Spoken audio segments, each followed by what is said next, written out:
ቸር አገልጋይ ማነው ለንጉሥ የታመነ መክሊቱን ያልቀበረ አትርፎ የከበረ። ዮሐንስ ወንጌል ምዕራፍ 6 ቁጥር 53 አውጣልኝ።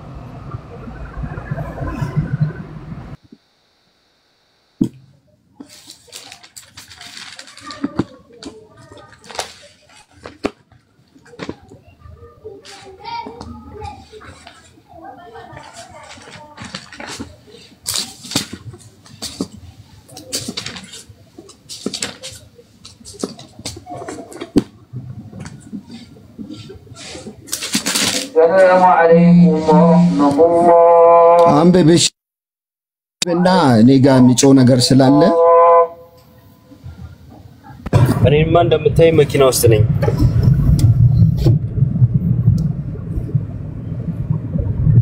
ታሙ እኔ ጋር አዛን እያሉ ስለሆነ እንዳይረብሻችሁ ችግር የለውም። አሁን ይሰማል። 53 አይረብሸንም። ችግር የለውም። አንበው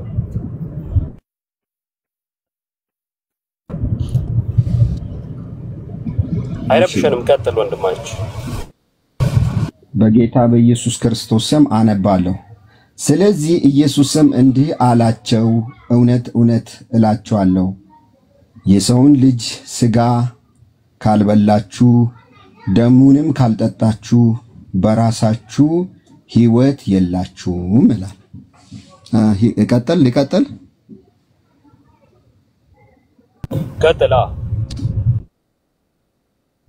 ሥጋዬንም የሚበላ ደሜንም የሚጠጣ የዘላለም ሕይወት አለው፣ እኔም በመጨረሻ ቀን አስነሳዋለሁ። ሥጋዬም እውነተኛ መብል ደሜም እውነተኛ መጠጥ ነውና፣ ሥጋዬን የሚበላ ደሜንም የሚጠጣ በእኔ ይኖራል፣ እኔም በእርሱ እኖራለሁ። ሕያው አብ እንደላከኝ እኔም ከአብ የተነሳ ሕያው እንደሚሆን እንዲሁ የሚበሉኝ ደግሞ ከኔ የተነሳ ሕያው ይሆናሉ። ከሰማይ የወረደ እንጀራ ይህ ነው።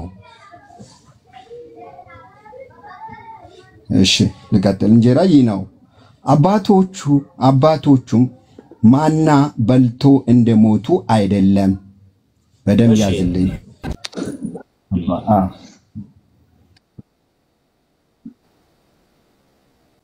አዎ ቀደም እኮ የዘላለም ሕይወት አይሰጥም ብለህ ነበር። አሁን ደግሞ አመንክ ማለት ነው።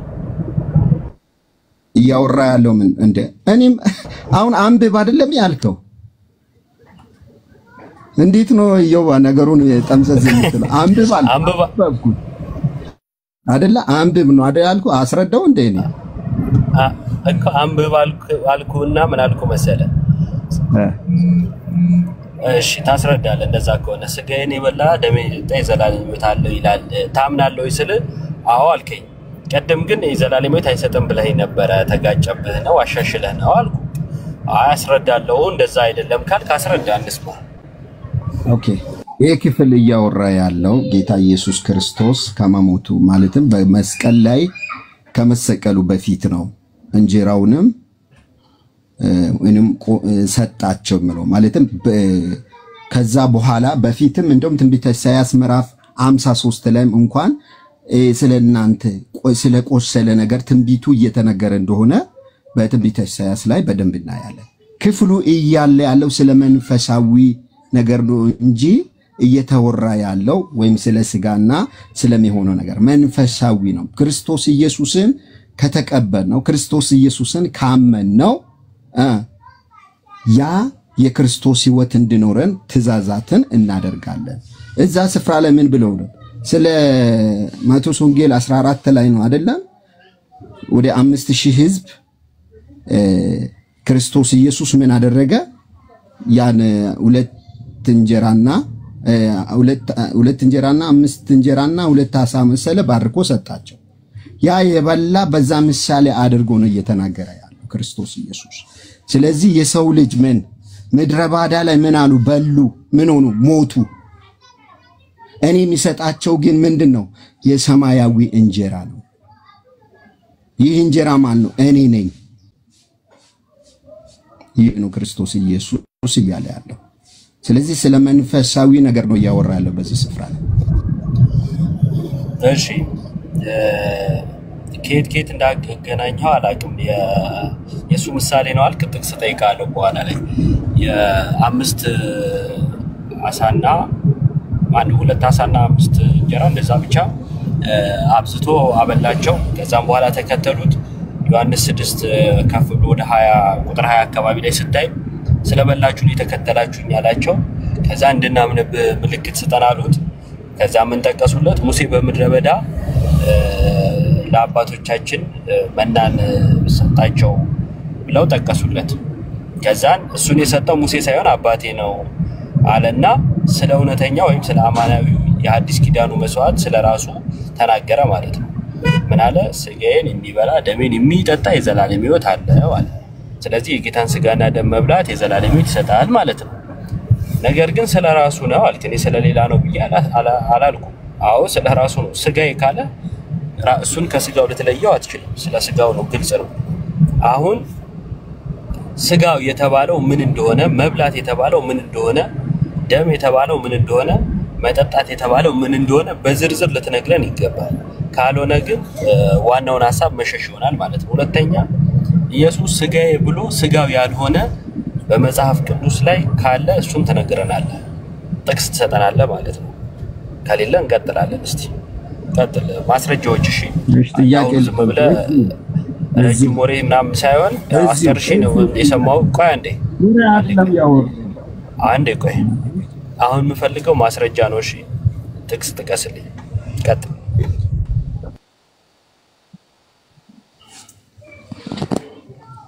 ምን የምኑ ነው ጥያቄ? ጥቅስ ንጠቅስ ንገረኝ። እሺ ስጋዬ ያለው ምን እንደሆነ፣ ደሜ ያለው ምን እንደሆነ፣ መብላት መጠጣትስ ምን እንደሆነ በማስረጃ ማለት ነው። ከዛን በመጽሐፍ ቅዱስ ላይ ኢየሱስ ስጋዬ ብሎ ስጋው ያልሆነ የመጽሐፍ ቅዱስ ክፍል ካለ እሺ። ቅድም ወደ አነበብኩ ነው የሚሄደው፣ ችግር የለውም። እሱ መረጃ አለ። ስጋ ያለ ይኸውልህ እንዲህ ይላል፣ ለእናንተም ደግሞ አሳልፌ የሰጠሁትን እኔ ከጌታ ተቀብያለሁ። ጌታም ኢየሱስ አልፎ በተሰጠበት በዛች ሌሊት እንጀራን አንስቶ አመሰገነ። ስጋው እንጀራ ነው። እሺ ከዛ ስጋው እንጀራ ነው። እንጀራውንም አንስቶ አመሰገነ። ስጋው እንጀራ ነው አይልም። አታጣም። ስጋው እንጀራ ነው አይልም። እንጀራን አነሳ፣ አመሰገነ፣ ቆርሶም ሰጣቸው፣ ይህ ስጋዬ ነው አላቸው ነው የሚለው። ለምንድን ነው የምታገላብጠው? እኮ ምንም እንትን ነው። ስለዚህ እንጀራ ምንድነው? ምንም የሚባል ነገር የለም። አንተ የተናገርካት ነገር ስላላወቅከው አላስተዋልከው ይሆናል እንጂ የመጽሐፍ ቅዱስን ሐሳብ የሚያሳስት ነው። ቂጣን ወይም እንጀራን አመሰገነ፣ ቆርሶ ሰጣቸውና ስጋዬ ነው አላቸው ነው የሚለው። ከዛ አንተ ግን ምን አልክ? ስጋው ምን ሆኖ ስጋዬ ነው? በጣም ምን ሆኖ ስጋዬ ነው እኮ ምን ሆኖ ስጋዬ ነው? ኢዮብ አሁን ህብስቱን አነሳ፣ ቆርሶ አመስግኖ ሰጣቸው፣ ይህ ስጋዬ ነው አላቸው። ስጋው ነው ብለህ ታምናለህ አንተ እኮ? ምን ሆኖ ስጋዬ ነው? ምን ሆኖ ስጋው ነው ብለህ ታምናለህ ወይ? እኮ ስጋው ምንድነው? ይሄን ነገር ለምን እኔ ጥቅሱን እንትና አስረዳኝ። ስጋው ምንድነው ከሆነ ስጋው ነው። ስጋው ምንድነው? ስጋ ነው። ምኑ ነው ስጋው የሆነ? ምኑ ነው ቆርሶ የሰጣችሁ? ከራሱ ስጋ ነው ወይም እንጀራው ነው ቆርሶ የሰጣችሁ? እንጀራን አነሳ፣ አመሰገነ፣ ቆርሶም ሰጣቸው፣ ይህ ስጋዬ ነው አላቸው። ምኑን ማለት ምንድነው? እንጀራውን ነው እንደዛ አለው አይደለ? እንጀራን አነሳ፣ አመሰገነ፣ ቆርሶም ሰጣቸው፣ ይህ ስጋዬ ነው አላቸው። እንጀራውን ስጋዬ ነው አላቸው አይደለ? አመስግኖ ሰጣቸው፣ ሲሰጣቸው ይህ ስጋዬ ነው አላቸው። እንጀራውን በቃ እዚህ ተማምነናል። በቃ ለዛ ያልኩት አሁን ስለ ደም ተማመን ነው። የተማመን ነው ምንድነው? ምን ልትሰጠኝ ነው የወጣ እዚህ ክፍል ላይ የመጣው? ምን ጠይቄ እንዴ? ስጋውንና ደሙ እንደሆነ እስቲ ነገረኛ አይደለም ጥቅስ እንትን ያለው። ኧረ አላልኩም በጌታ ስም። አንተ ምን አይነት ሰው እንደዛ አይደለም ያልኩኝ። ስጋዬ ብሎ ስጋው ያልሆነ አለ ወይ ነው የጠየቁ። ስጋው መሆኑንማ እምነቴ ነው። ለምን ነው ስጋው መሆኑን አሳየኝ ማለት አይደለም ብለህ እየተከራከርክ? እሺ ኢዮብ ሁሉ ስማ፣ መጀመሪያ እስኪ ተረጋግተህ ስማ። ራስ ለጠየቀው ጥያቄ ራስ መልስ አትስጥ። ስትሮማን ፋላሲ አትስራ። ራስ ጥያቄዎችና እንትሮች ታመቻችና አንተው ለጠየቀው ምላሽ ትሰጣለህ። እኔ አሁን እንደዛ አልጠየቁም። ስጋዬ ብሎ ስጋው ያልሆነ አንድ ሁለተኛ ስጋውን መብላት ምንድነው? ስጋስ ምንድነው? ደሙ ምንድነው? ደሙን መጠጣትስ ምንድነው ነው የጠየቁ። እሺ ስጋ ያለው ምን ነው? ቆይ ስጋ ምንድነው? አንተን እየጠየቁ ነው ተመልስልኝ። ለምን ትጠይቀኛለህ? ስጋው ስጋ አይደለም ብለኸኝ እኮ ቅድም ዮሐንስ 6ን አብራራ አይደል? ስለዚህ ስጋው ምንድነው? ስጋ የተባለው ምንድነው? ይኸው እዚህ ጋር አሁን ያነበብኩ ክፍል ስጋ የተባለው ምንድነው? እንጀራው። እሺ እንጀራውን መብላት የዘላለም ሕይወት ይሰጣል?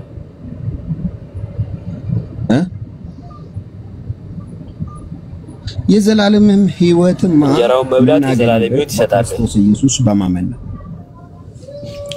ይሰጣል ወይ ነው? በማን ነው አይደለም የጠየቁ? ይሰጣል ወይ? አይሰጥም። እሺ ታዲያ ለምንድን ነው ዮሐንስ 6 ላይ ስጋዬን የበላ የዘላለም ሕይወት ያገኛል ያለው? እኮ ስጋውን እያወራለ ክርስቶስ ኢየሱስ ስለመንፈሳዊ ነገር ነው እንጂ ኖርማል ስለራሱ ስጋ አይደለም። ስለምንድነው? እሺ በጣም ጥሩ። ስለ ራሱ ስጋ አይደለም ብላል። በመጽሐፍ ቅዱስ ላይ ኢየሱስ ስጋዬ ብሎ ስጋው ያልሆነን ጥቅስተኛው በደንብ ስማ። ስጋዬ ብሎ ስጋው ያልሆነ ዮሐንስ 6 ማን ነው? የማቴዎስ ወንጌል ምዕራፍ 26 ላይ ስጋዬ ብሎ ለሐዋርያ ሰጥቷቸዋል። ሉቃስ 22 ላይ እናገኘዋለን፣ ማርቆስም ላይ እናገኘዋለን፣ ዮሐንስ 6ም ላይ እናገኛለን። ስጋዬ ብሏል። ስጋዬ ብሎ ግን ስጋውን የማያመለክት የመጽሐፍ ቅዱስ ጥቅስተኝ። እኔ ደግሞ በጥያቄ ነው የምመልስልህ። በጥያቄ አትመልስልኝ። እምነትህን በቀጥታ ይስማማሃል? ለምን በጥያቄ ትመልስልኛለህ? አዋ ግድ ነው። ያንተን እምነት እኔ ነኝ የምጠየቀው? ጥያቄ በጥያቄ ልመልስልህ አይደለም። ያንተን እምነት ጥያቄን በጥያቄ እምነትን እየጠየቅኩ እኔን ለምን ትጠይቀኛለህ እኮ ነው ያልኩህ። ኦኬ ጥያቄ እየፈራ ነው ማለት ነው። ችግር አይደለም። ያንተን እምነት እኔ ለምን ትጠይቃለሁ ነው ያልኩህ። ያንተን እምነት እኮ ነው ያላምነው እኮ አንተ የጠየቅከውን እኔ ደግሞ በጥያቄ ልመልስህ እያልኩ። ለምን በጥያቄ ትመልስልኛለህ? ያንተን እምነት እኔ አይደለሁም የምጠየቀው። ያንተን እምነት እየጠየቅኩ አንተን ልጠይቅ እንዴት ይባላል? አንተ እንዴት ነው የምታስበው? ለኔ ጥያቄ አቀረብክልኝ አይደል? አረባ እኔ ደግሞ አብራራ ካልከ አብራራ ነው ችግር የለም። ተመል አላለልህም ጥቅስ ጠይቅ። ኢየሱስ ስጋዬ ብሎ ስጋ ያልሆነ የመጽሐፍ ቅዱስ ክፍል አለ ወይ? አብራራ ካልከ አብራራ ያለኝ በልና ጥቅሱን አንተ። ጥቅስ ነው አይጠየቅኩም፣ ማብራሪያ አይደለም። ማብራሪያ ሲሆን አብራራለሁ። እኔ ጋር ማብራሪያ ነው። አረባ ከተው ጥቅሱን አስቀድምና እሺ ታብራራለህ። መጀመሪያ ጥቅሱን ከዛ ማብራሪያ። ስጋዬ አይደለም ያለበት ቦታ የለም አላልኩም። እንደዛ ራሱ አልጠየቅኩም። ምን አይነት ሰው ነው በጌታስ? ስጋዬ ብሎ ስጋው ያልሆነ ነው ያልኩህ። የለምሽ ጥቅስ የለምሽ። እሺ ስለዚህ ከሌለ ስጋዬ ብሎ ስጋ ያልሆነ ከሌለ ኢየሱስ ስጋዬን ብላ ሲል ስጋው ነው ማለት ነው። ስጋው ደግሞ የዘላለም ሕይወት ይሰጣል ተብሎ ተጽፏል። ከራሱ ቆርሶ ማለት ነው። ኢዮብ ከራሱ ቆርሶ ነው ስጋን የሰጣቸው። ከራሱ ቆርሶ ማለት ምን ማለት ነው እኮ? መልስ ሌሎቹ እኮ እየተማርኩ ነው። እኔ ምን ማለት ነው? ኢየሱስ ክርስቶስ ያኒ ሐዋርያቶቹ የሰጠ ከራሱ ስጋ ቆርጦ ነው የሰጣቸው ወይም ከራሱ ስጋ ቆርጦ ነው የሰጣቸው? ምን ማለት ነው? ከራሱ ስጋ ቆርጦ ነው የሰጣቸው እኮ ምን ማለት ነው? ምን ማለት ነው? ቆርጦ ስትለኝ መልስ የለህም ማለት አረ ምን ማለት ነው ያልኩት እኮ የራሱ ስጋ ነው አልከኝ አይደል? አዎ የኔ ስጋዬ ነው። የራሱ ስጋ ነው አልከኝ አይደል? አዎ ስላለ ነው ስጋዬ ነው ስላለ አዎ ስጋ። እሺ የራሱ ስጋ ከሆነ በላይኛ ሸር ኢየሱስ ክርስቶስ በቀራንዮ መስቀል ላይ እሺ ቀጥል ተሰቅሎ ነበረ። በዛ ሰዓት ተሰቅሎ ነው ሳይሰቀል በፊት ነው ነገር ነው። ኦኬ ዮሐንስ ወንጌል ላይ አስቀድሞ ትምህርቱን የነገራቸው ማን ነው? ማቴዎስ ወንጌል ምዕራፍ 26 ላይ ደግሞ ዕለተ ሐሙስ ሰጣቸው ማለት ነው። የመጨረሻው ራት ላይ ማለት ነው። ያ ደግሞ የመጨረሻ ራት በፊት ኦኬ። ስለዚህ አሁን እዚህ ጋር እየሆነ ያለው ክርስቶስ ከራሱ ስጋ በቀራንዮ መስቀል ላይ ስለኛ ከመሞቱ በፊት የተፈጸመ ያስተማራቸው ትምህርት ነው አይደለ? ይህ ስለናንተ የሚቆረስ ስጋዬ ነው ብሎ ዕለተ ዓርብ የሚቆረሰው ስጋው እንደሆነ አድርጎ ነው የሰጣቸው። ማቴዎስ ወንጌል ምዕራፍ 26 ነው የደስታ ነበው ህብስት አነሳ፣ አመሰገነ፣ ቆርሶም ሰጣቸውና ይህ ስለናንተ የሚቆረሰው የተቆረሰው ሳይሆን የሚቆረሰው መቼ? ዕለተ ዓርብ ማለት ነው። የሚቆረሰው ስጋዬ ነው አላቸው። ስለዚህ የሚቆረሰው ስጋው ነው። በዕለተ ዓርብ የተቆረሰው ያ ስጋው ነው ማለት ነው። ስላለ አይደለም ልትለው አትችልም። መቼም ጌታ መቃወም ከቻልክ እኔ አልችልበትም። አንተ እንዴት ቻልክበት በኋላ ጠይቃለሁ። እሱ ግን ስጋዬ ነው ስላለ እንደዛ እናምናለን። እንደዛማ አሁን እኮ ዮባ እንደዛ ፋላስ አትስራ፣ ችግር የለም። እኔ ለመማር የጠየቀኝ መለስኩት። ቀደም የጠየቀኝ እኮ መለስኩት። ምን አለ? ስለዚህ መጀመሪያ ክርስቶስ ኢየሱስ አንስቶ የሰጠው እንጀራውና ጽዋውን ማለት ነው። ጽዋውና እንጀራው ያን ነገር ምን አላቸው? ነው ስጋውን ነው የሰጣቸው። ስጋውን ነው ያነሳው ነው። ህብስት እና ወይን ያነሳው ነው የሰጣቸው፣ ግን ስጋው ነው። ምክንያቱም ካነሳ በኋላ አመሰገነ፣ ቆርሶ ሰጣቸው፣ ስጋዬ ነው ያላቸው እኮ። እንደዚህ አሁን እየሆነ ያለው አሁን እኮ ቅድም ተማምነን መተናል እኮ በቀራንዮ መስቀል ላይ የሞተው ያ ስጋ ነገር እየሄደ ያለው አይደለ እንዴ? ስለዚህ እየሆነ ያለው እዚህ ጋር ኖርማል ጋው የሆነው እንጀራውን ቆርሶ ሰጣቸው አይደለም ብለው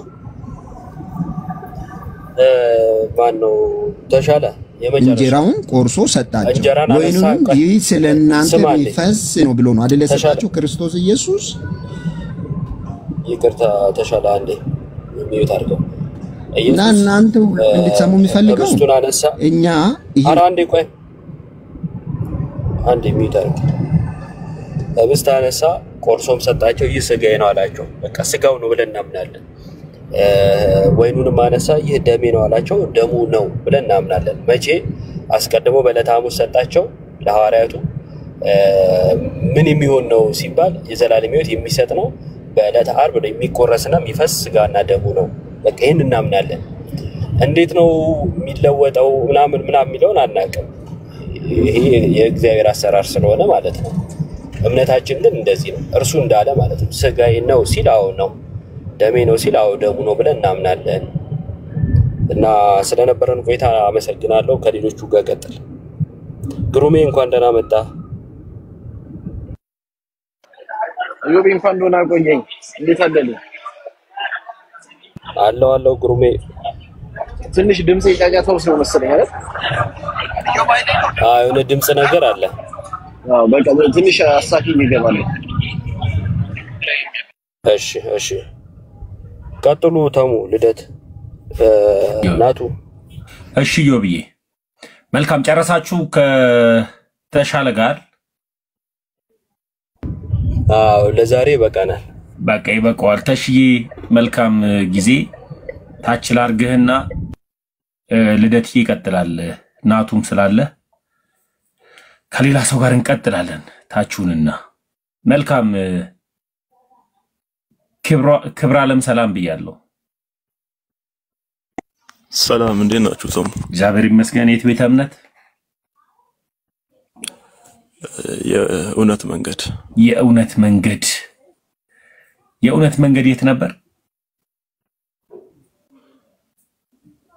ማለት የእውነት ነው መንገድ አላወኩትም ቸርቹን ከይቅርታ ጋር አይ በቅርብ ነው የተቋቋሙ አልቆየም ግን ፕሮቴስታንት ነው አይደል አዎ ነኝ እሺ መልካም ለምንድን ነው የጌታ እራት ወይም ቅዱስ ቁርባን የምትወስዱት የጌታ እራት የሚወስዱበት የመጀመሪያው ለመታሰቢያነት አድርጉ ስለተባለ አንድ ጊዜ በመቀጠል ደግሞ ወንድሞች ካሉ እነሱ ይቀጥላሉ ሊዱ ያለ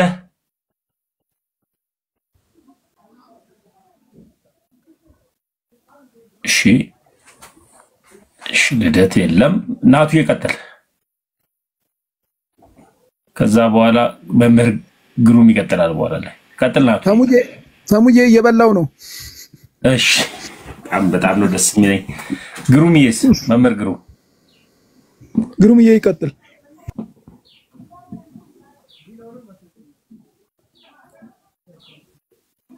መልካም ሁለቱ ዝም ካሉ በኋላ እነሱም እየበሉ ይሆናል መልካም የጌታ እራት የምትወስደው ለምን ነበር ካንተ ጋር እናውራ እኮ ቀጥል እኮ ለመታሰቢያነት ብቻ ነው እንጠቀመው የጌታ እራትን ወይም ቅዱስ ቁርባንን አይደል ለምስክርነት ጭምር ምስክርነት የጌታ ወይም ቅዱስ ቁርባንን ምስክርነት አድርጉ ተብሎ ተጽፏል ቅዱስ ቁርባን ማለት ምን ማለት ነው በመጀመሪያ ስጋ ደግሞ ሚስጥራትን መካፈል ማለት ትርጉሙ እንደዛ ነው ቅዱስ ቁርባን የጌታ እራትና ስጋ ደግሞ ነው አልኩ አይ በአዲስ ኪዳን የጌታ እራት ተብሎ ስለተጻፈ የጌታ እራት እያልክ ብታወራኝ ደስ ይለኝ አንተ ደስ እንዲልህ አይደለም ማወራ እኔ በአዲስ ኪዳን አሁን የምትለው የለም ክብሮ የጌታ እራት ተብሎ አወራ እንኳን በ2017 8ኛ ወር ላይ የተመሰረተ ሃይማኖት ይዛ አይደለም ክርስቶስ ኢየሱስ በደሙ የመሰረታት ላይ እንኳን ቁጭ ብዬ ባለውበት ሃይማኖት ላይ ያንተን ማክበር ያወራውልን ነው ስለዚህ አንተ ደስ እንዲልህ አይደለም እኔ ማወራ ሳወራ መጽሐፍ ቅዱሳዊ አድርጎ ብያለሁ እኔ ሳወራ አንተ ደስ እንዲልህ አይደለም ማወራ አይ መጽሐፍ ቅዱሳዊ አድርጎ መጽሐፍ ቅዱሳዊ ነው በአዲስ ኪዳን ወዳጄ እየሰማኸኝ ነው እንኳን 2017 8ኛ ወር ላይ የተመሰረተ ሃይማኖት ይዛ አይደለም ክርስቶስ ኢየሱስ በደሙ የመሰረታት ላይ ወኝ ራሱ እየቀለልኩልህ አይደለም ስለዚህ አክብሬ ካወራው አክብሬኝ አውራ አንተ ግን ደስ እንዲልህ ግን አልመልስልህም አላወራ ኖ ደስ እንድለኝ ሳይሆን በመጀመሪያ እዚህ ጋር አስተካክለን እንጀምር ሃይማኖት አይመሰረትም ሃይማኖት ትምህርት ነው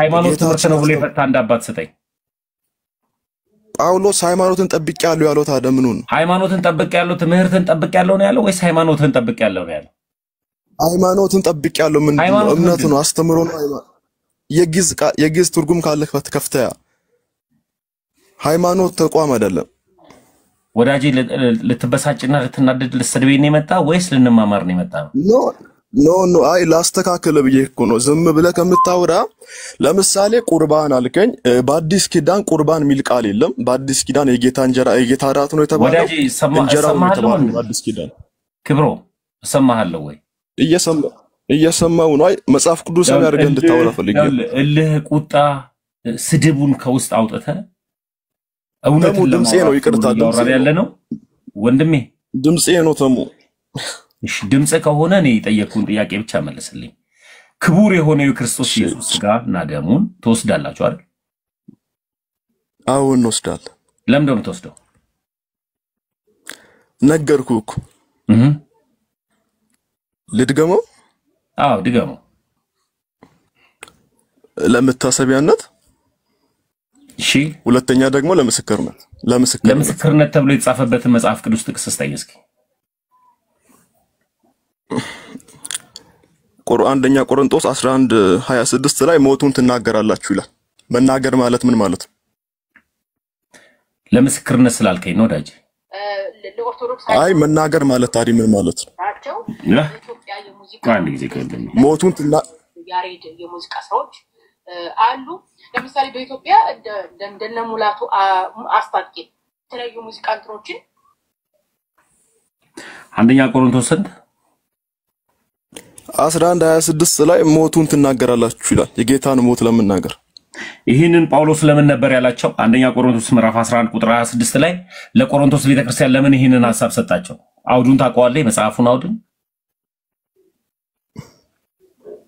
ከጌታ ስለተቀበለ ከጌታ የተቀበለ ትእዛዝ ቁጥር 23 ነበር ለዛ አልነበረም ጳውሎስ ሐዋርያው ጳውሎስ ለቆሮንቶስ ቤተክርስቲያን ሰዎች ያኔ ይህንን ሐሳብ ሲሰጣቸው ቃሉን ስለተቀበሉ አይደለም ማለት ለዛ አልነበረም ይህንን ሐሳብ ሲሰጣቸው ነው ለምን ሊላቸው ቻለ እሺ ለምንድን ታታውቁ ስምትወስዱ ብሎ ታች ላይ እኮ ይናገራቸዋል እኮ እስከ 34 ያለውን አንበበኳል ከአንድ ጀምሮ ያለውን ሐሳቡ ምዕራፍ 11 አው ለምን ነበር አውዱ የተጻፈው ለምን ነበር የተጻፈው ስራት ያለው አምልኮ በቆሮንቶስ ቤተክርስቲያን ነው ስላልነበረ ጨምሮ የጌታ ራትን ወይም ደግሞ ስጋና ደሙን ለምን ነበር የሚወስዱት የነበረው እነሱ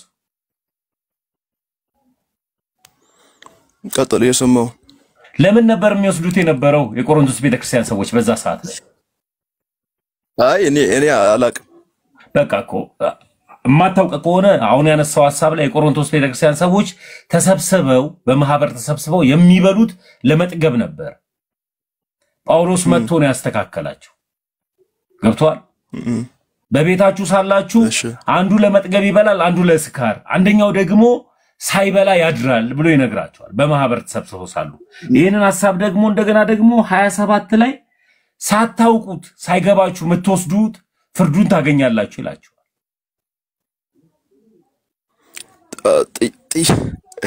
ያውን እየመለስክልኝ ያለውና ጳውሎስ ለመታሰቢያነት አድርጎ ያለው ተሳስቶ ነው ያልክ ነው ጳውሎስ ለመታሰቢያነት አድርጎ ያለው በስተት ነው ለምንድን ነው የምትወስደው መታሰቢያ ብቻ ነው የምትወስደው አንተ መለስኩልህ እኮ መጽሐፉ የሚለው ነገር ጥያቄ መልስ አይደለም የመለስክልኝ አነበብክልኝ አሁን መጽሐፍ ቅዱስ ላይ ያለው ሐሳብ ነው ነገር ለመታሰቢያነት ለምንድን ነው ለመታሰቢያነት አልኩህ እኮ ለመታሰቢያነት መታሰቢያ ማለት አልገባኝም ምን ማለት ነው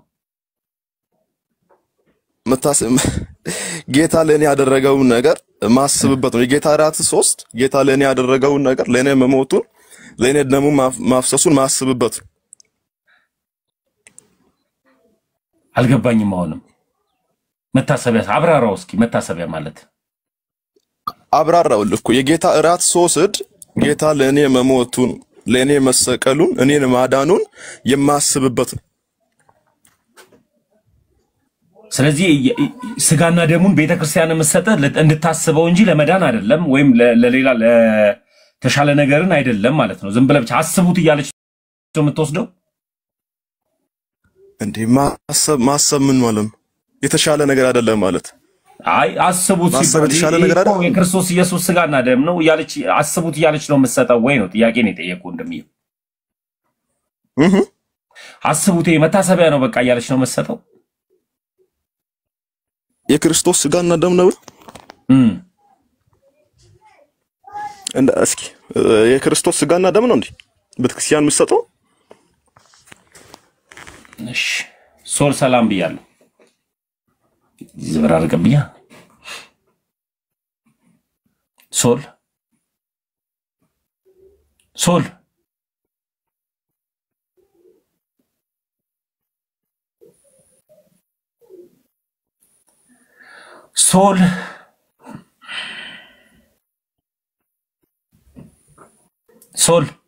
ወጣ ፓስተር ነብዬ አንተ ከሱ ትሻላለህ ብዬ ባስገባ ዘለ ትወጣለህ አመደ ወርቅ ሰላም ብያለሁ እግዚአብሔር ይመስገን እንዴት ዋላችሁ ሰላም አላችሁ እግዚአብሔር ይመስገን የት ቤተ እምነት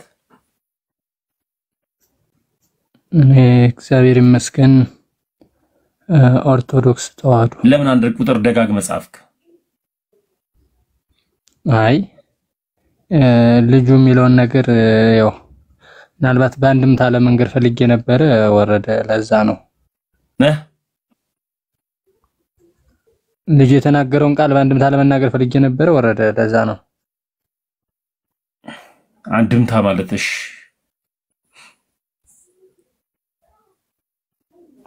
አይ ምሳሌ አስቡት። ይሄው አስገብቼልዎታለሁ። ለምን አወረድከኝ? ተመስገን። መልካም ሳስገባለሁ ወጡ። እሺ መልካም። ለመሰለ ያስወረድኩ ትንሽ ረጋ ብለ እንድትመጣ ስለፈለኩ ስታወራኝ ኃይለ ቃል እኔም ደግሞ ላንተ ልመልስ ኃይለ ቃል መናገር ስላልፈለኩ ወንድም ምን አልኩት? እሺ እስኪ አልኩት አይ እኮ ረጋ ብለ አውራኝ። መታሰቢያ ማለት ምን ማለት ነው? ጥያቄ ጠየቁ። እሱ ላይ ብቻ እንድትመልስልኝ ፈልጋለሁ። እኔ መለስኩልህና አንተ ምን አልከኝ? ቤተክርስቲያን የምትሰጠው ስጋና ደም ነው አልከኝ። አይ መጽሐፍ እንደዛ ይላል ወይ ስለ አወረድክ? አው መጽሐፍ እንደዛ ይላል ብለ ማሳየት ስጠበቅብህ አወረድክ። እሺ ለምንድነው ግን ስጋና ደሙ የምትወስዱት? እስኪ አሁን መልስልኝ ባግባቡ። እሺ ሁለተኛው ልናገር፣ የጌታን ሞት ለመናገር። የጌታን ሞት ለመናገር መልካም። የጌታ ሞትን ለመናገር ስጋና ደሙ መውሰድ አለበት። ስጋና ደሙን ባትወስድስ? ስጋና ደሙን ባትወስድስ? ለምንድን ነው ማልወስዱ? አይ ባትወስድስ? አንድ አይ ለምንድን ነው ስጋና ደሙን ባይወስድ? መውሰድ ጭምራ መውሰድ አለበት እንጂ ባይወስድስ? እንደዛ የሚል መጽሐፍ ቅዱሳዊ ትምህርት ይል እኮ ባይወስድስ? አሁን የኔ ጥያቄ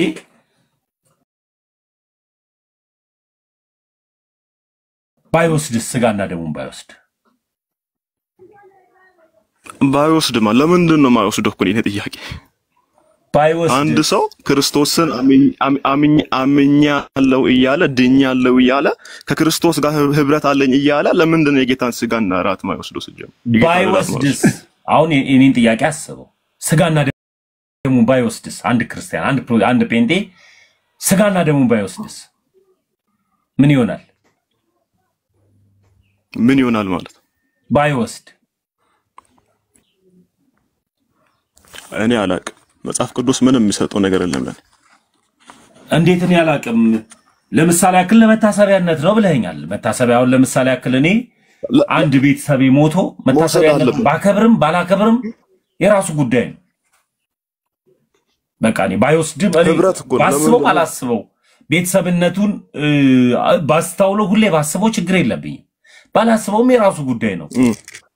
አንድ የሞተ ሰው መታሰቢያነቱን ባላስብም አንተ ግን ስጋና ደሙን ለምን ቢባል ሞቱን መሰክራለሁ ብለሃል። ሞቱን የምትመሰክር ከሆነ ባይወስድ ስጋና ደሙን አይ ተመስገን። አሁን ማለት ለምንድን ተሙ የድምጽ ይሰማል? አንድ ጊዜ ስልክ ላውራ ትሪት ነው የሚሆነው ሲጀምር። ክብራለም ወንድሜ እንዴት ነው? ያሰማው ነው ወንድሜ፣ እንዴት ነህ? እግዚአብሔር ይመስገን ወንድሜ ይመስገን። እሺ አምደ ወርቅ ቀጥሉ። እሺ ችግር ቀጥሉ። ከአምደ ወርቅ አውራ። እሺ ቀጥሉ አምደ ወርቅ። እሺ ቢኒ ሸጌ ታሚካል ቻልክ ስልክ ገብቶ ቢኒ ነው ቢኒ ማነ ድንገት እርግጠኛ ነኝ ጴንጤ ይሆናል። ቦርናጌን ወጣው ካልወሰድክ አይባልም። ተው ናቱ ወይ ምን ላይ ነበራችሁ? ስልክ ገባብኝ በማ እሺ አይ እንትን ብዬ ነው አምደ ወርቅን ላስቀድማቸው ብዬ ነው። ምናልባት ተመልሰው ስለገቡ ማን ነው ክብር ዓለም አንድ ይቅርታና ማለት ነው አንድ ጥቅስ ልስጥና አቃቸዋለህ ናቱ 6:43 ላይ አውጣ። አምደ ወርቅን አላቃችሁ ወንድም ነው ግን ያውሩት ብዬ ነው። ያውሩሽ ማላወቅኩ በነገራችን ላይ ችግር የለም። እንግዲህ ሰውን የምታውቁት በቃሉ ነውና ከዛ ታውቃላችሁ። ችግር የለውም። ክብር ዓለም አውጣልኝ አንዴ። ምን አሉ? ዮሐንስ ወንጌል ምዕራፍ 6:43 ላይ ያለውን አውጣልኝ። ኢየሱስም መልሶ እንዲህ አላቸው። ቁጥር 43 ላይ በመደበኛ ትርጉም ነው ማነበው። ላምብብኔ ወዲያ ነባለ። ኢየሱስም መልሶ እንዲህ አላቸው፣ እርስ በርሳችሁ አታጉረምርሙ። የላከኝ አብ ካልሳበው በቀር ማንም ወደኔ መምጣት አይችልም። እኔም በመጨረሻው ቀን አስነሳዋለሁ። በነቢያትም ሁሉም ከእግዚአብሔር የተማሩ ይሆናሉ ተብሎ ተጽፏል። አብን የሚሰማና ከእርሱም የሚማር ሁሉ ወደ እኔ ይመጣል። ከእግዚአብሔር ዘንድ ከሆነው በቀር አብን ያየ ማንም የለም። አብን ያየው እርሱ ብቻ ነው። እውነት እላችኋለሁ የሚያምን ሁሉ የዘላለም ሕይወት አለ። በቃ እሺ። ከዛ ደግሞ ማን ታነብልኛለህ? ዮሐንስ 51 ላይ ታነብልኛለህ። ከሰማይ የወረደ ሕያው እንጀራ እኔ ነኝ። አዎ ከሰማይ የወረደ ሕያው እንጀራ እኔ ነኝ። ማንም ሰው ከዚህ እንጀራ ቢበላ ለዘላለም ይኖራል። ይህም እንጀራ ለዓለም ሕይወት እንዲሆን የምሰጠው ሥጋዬ ነው። እሺ ይሄን አሁን 2 አነበብክልኝ። እንቀጥላለን ወደ ማብራሪያው። ከዛ ደግሞ ስንት ተደልኛለህ? 53 ላይ ተደልኛለህ። ቁጥር 53 ላይ እዛው ላይ ኢየሱስም እንዲህ አላቸው፣ እውነት እላችኋለሁ የሰው ልጅ ሥጋ ሥጋውን ካልበላችሁ ደሙን ካልጠጣችሁ በራሳችሁ ሕይወት የላችሁም። እሺ አሁን የመጀመሪያው ከሰማይ የወረደ እንጀራ ማንኛ አለ?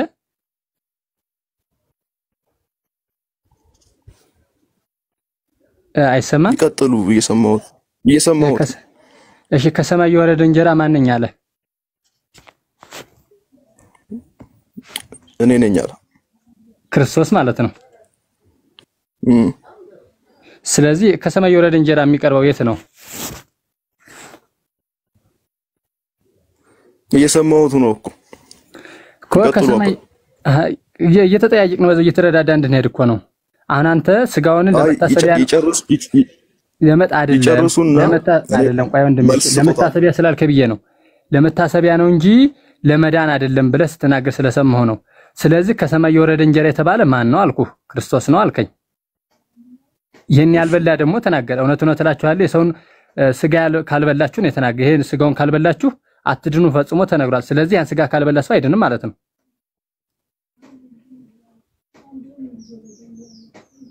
እሺ እየሰማሁት።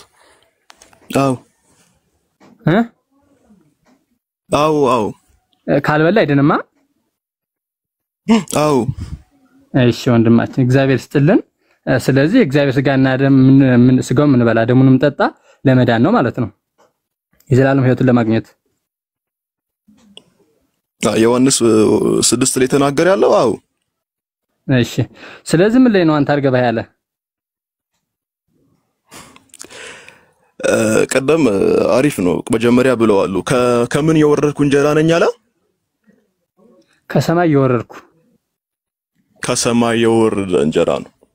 እሺ እኛ ግን አሁን በቤተክርስቲያን የምንወስደው ከሰማይ የወረደውን እንጀራ ነው ወይንስ ቤተክርስቲያን የምታዘጋጀውን እንጀራ ነው? እሺ አንድ ጥያቄ እዚህ ላይ ጠይቃለሁ። እሺ እንግዲህ አንድምታ ትቀበላለህ? የቤተክርስቲያን አንድምታ ትቀበላለህ? ከመልሱ ጋር ጠይቁ እኮ። አሁን እኮ ያልባልክ ልክ እኮ ነው። ይሄ ምድራዊ የሚዘጋጅ ነው ወይስ ከሰማይ የወረደው ነው የምንበላን ያልከኝ? አዎ እኛ የምንበላ ከሰማይ የወረደውን ነው። ስለዚህ ደግሞ እኔ እነግርሃለሁ። ከሰማይ የወረደውን እንጀራ ነው የምትበሉት? አሁን ምን አሉኝ? ከሰማይ የወረደውን እንጀራ ነው የምትበሉት? አዎ ከሰማይ የወረደ ነው። ከሰማይ የወረደ ነው ስንል ግን በቃ አንዴ ቆይ፣ እዚህ ጋር ገባ። ልነግርህ ነው መጀመሪያ አንደኛ ቆሮንቶስን ያውጡ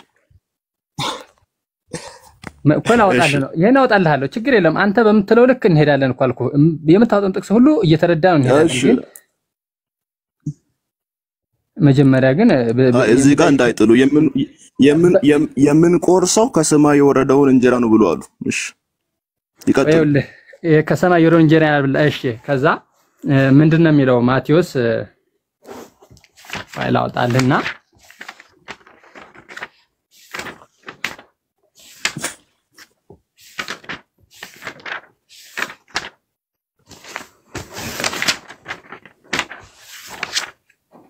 እሺ ማቴዎስ በትልቁ ላርጎት አባቴ። አቤት ይከፍታሉ ቪዲዮ በትልቁ ላርጎት። ችግር የለውም። ማውጣትም ወንጀሉን አሳየዋለሁ፣ አንድምታ መሆኑን ወንጀል መሆኑን የሚችሉ ከሆነ አይ ችግር የለውም ይቀጥሉ። ችግር የለውም አሳየዋለሁኝ። ስለዚህ ማቴዎስን አውጣልኝና ከይቅርታ ጋር ግን አባቴ ቆይ አንድ ጊዜ ከዚህ በኋላ በትዕግስት የማታወራቸው ከሆነ አስወጣሃለሁ ክብር አለ ከሌላ ሰው ጋር ሰሙ ምንድነው በትዕግስት ማለት ምን ማለት ነው ምን አደረኩት አዎ በትዕግስት አውራቸው አሁን ይኸውልህ ከኛ ጋር ወጣቶች ጋር አለ ያወራ ያለው ድምጻቸውንም ስማ የተረጋጉ አባት ናቸው ስለዚህ በትህትና ያደረኩት ምንድነው አይ ነገር ምንድነው በትዕግስት አውራቸው ነው ይቀጥሉ አባት ለውይይት አይደለ እንደ የገባው ልታወጣኝ ትችላለህ ባይዘው ለውይይት ነው የገባሁት እንጂ እንት ማለት ለመጣላት ወይንም እንድታስፈራራኝ አይደለም ያደረኩት ነገር ካለ ደግሞ ይሄን አርጋል ይሄን ቀንስ ልትለኝ ትችላለህ እንጂ ከስር ኮሜንት እያነበብክ ልትናገረኝ አትችልም በእንትን ማውጣት መፍታት ተመስገን እሺ ቆይ ተረጋጉሽ ማቴዎስ ላይ እንቀጥል ችግር የለውም ምንም አላለም ችግር የለውም ምንድነው የሚለው ወንዘ ይብሉ ነሳ ህብስተ እግዚ ኢየሱስ ክርስቶስ ባረከ ወፈተተ ይላል ይሰማላል ክብር አለ እየሰማሁት ነው እሺ በፋሲካ ይላል ፋሲካውን ሲመጣ ያላረረውን ያልጠቆረውን ነቅ የሌለውን ህብስት አንስቶ ባረከ አከበረ ለወጠውም ፈተተውም ቀመሰ ቆረሰ አንድም ባረከ ቆረሰ ገመሰ ወፈተተ እንግዲህ ይሄን አንድምታ ነው ማነብልህ መጽሐፉን ከፈለክ አውጥቼ አሳይሃለሁ ሰማላ ቀጥሉ ገመሰ ወፈተተ 13 አደረገ እንደውም ከርሱ ጋር 12ቱ ደቀ መዛሙርት ነበሩትና ከዚህ ጋር 13 ሆኖ በጌዲዮን ልማድ ጌዲዮን 13 ሆኖ ሰውቶ ነበር አንድም በ13 አጽኦ ዕጣን ምሳሌ አድርጎ ዘውቱ ስጋዬ ወዘውቱ ደሜ ባለ ጊዜ ትኩስ ስጋ ትኩስ ደም ሆኖ ነበር ይላል እየሰማኝ ነው ትኩስ ስጋ ምን አለ አንድም ዘውቱ ስጋዬ ዘውቱ ደሜ ባለ ጊዜ ትኩስ ስጋ ሆኖ ነበር የዛ ጊዜ እንግዲህ እንሆ ስለ አዲስ ኪዳን እሺ ቀጥልሽ ልስማ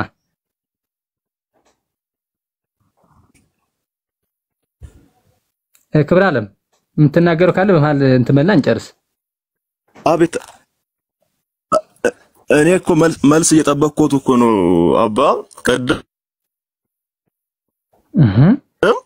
በቤተክርስቲያን የምንወስደው ከሰማይ የወረደውን ስጋና ደም ነው ብሎኝ እኮ መልስ እየጠበቅኩ ነው እኮ አልኩ እኮ መጀመሪያ እኔ ቤተክርስቲያን የምትሰጠው ከሰማይ የወረደውን እንጀራ ከቤተክርስቲያን የምትሰጠው ከሰማይ የወረደውን እንጀራ እንዳልሆነ እኔ ጥቅስ ሰጠውታል እሺ ቆይ ልንገርህ መጀመሪያ የምነግርህ ነገር መጀመሪያ የኔ አሁን ያነበብኩልን ሰምሃኝ አይደለ ሰምተኛል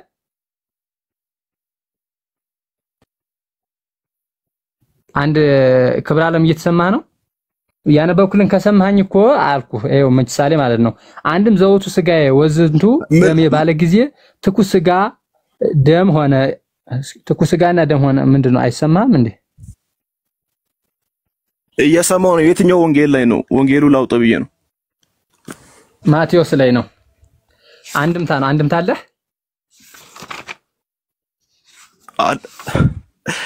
ማቴዎስ ስንት ማቴዎስ 26 ማቴዎስ 26 ስንት 26 ቁጥር 26 ምንድነው እየበሉ ሳሉ ኢየሱስ እንጀራን አንስቶ ባረከ ቆርሶም ለደቀ መዛሙርቱ በመስጠት እንካችሁ ብሉ ይህ ስጋዬ ነው አላችሁ አሁን እኮ እዚህ ላይ ተስማምተናል እኮ ቀደም እኮ ዮሐንስ ወንጌል ምዕራፍ 6 ላይ ነገሩኝ እኮ ከሰማይ የወረደ እንጀራ ይህ ነው አላችሁ አዎ ያን ተቀበልኩት አሁን ኢየሱስ ከሰማይ የወረደ እንጀራ ነው እዚህ ጋር እኮ አንከራከርም ይሄን ሁላችንም እንቀበላለን ግን አሁን በቤተ ክርስቲያን የምታዘጋጀው እንጀራ ከሰማይ የወረደው ነው ወይ ነው ጥያቄው ኮ ስለዚህ ቀጥታ የጌታን እና ተብሎ ቁርስ ተደርጎ ነው ወይ የሚበሉት ኦርቶዶክስ ላይ ጌታን ራሱ እና መጥቶላቸው ቁርስ ያደርጉ ነው ወይ የሚበሉት ነውስ ምንድነው አሁን ልንግባባ የምንችለው በዚህ ነው አሁን የምትለኝ እሺ በቀላል አማርኛ እሺ ረኛ ልናገሩት አባና ማቴዎስ 26 ላይ ስጋውና ደሙን የወሰደ የዘላለም ሕይወት ያገኛል አቤት ድምጽ የተሰማ ከሆነ እኮ ምንድነው ያልከኝ እንጀራውን የበላ ጽዋውን የጠጣ የዘላለም ሕይወት ያገኛል በማቴዎስ 26 የማያገኘው ያገኛል አያገኝም? በማቴዎስ ወንጌል ምዕራፍ 26 መሰረት ያገኛል አያገኝም? አሃ እኮ ይሄ እኮ የተሰጠ እኮ ነው እኮ ያገኛል። ለምን እንደማያገኝ? አዎ በደንብ ነው የሚያገኘው። ሲባርከው እኮ አንድምታው ከሰማይ እኮ ትኩስ ስጋ ሆነ፣ ትኩስ ስጋና ደም ሆነ እኮ ነው። እሺ በቃ አሁን አገኘሁትና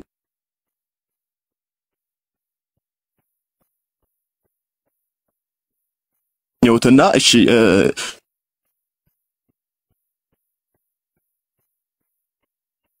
አይ ቲንክ ኔትወርክ እያስቸገረው ይመስለኛል። ክብረ ዓለም ይሰማል?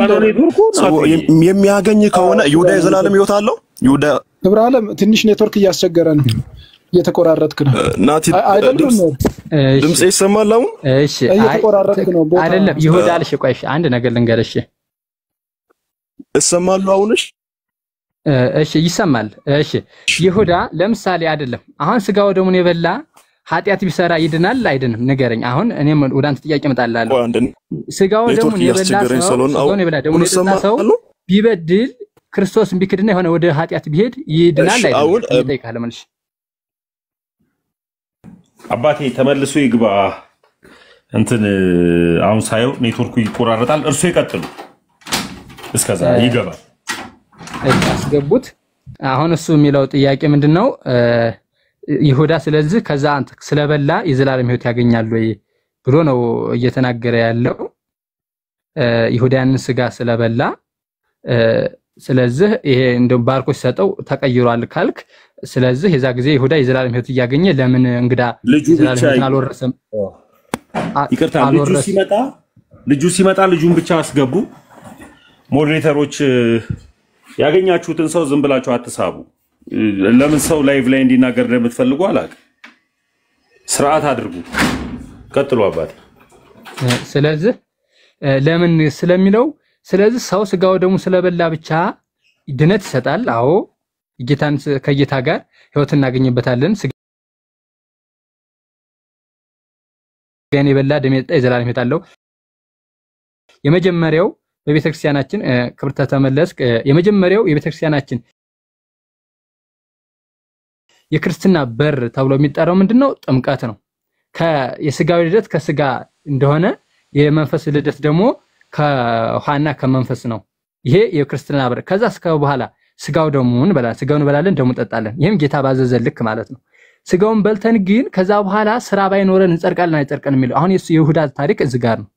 ስለዚህ ይሁዳ ስጋው ደሙን ከበላ በኋላ ለምን የዘላለም ሕይወትን አልወረሰም ነው አሁን ያንተ ስጋው ደሙን። እኛም እኮ በ40 ቀንና መጀመሪያ የሰው ልጅ በ40 እና ሴት በ80 የዛ ጊዜ ስጋው ደሙን ይቀበላሉ። ተቀበለው ቢክዱ ወይም ወደ ሌላ ኃጢአት ቢሄዱ እንዲህ ይድናሉ አይድኑም? ጥያቄ ወደ አንተ ነው። አሁን ይሄን ጥያቄ እንትን ምለው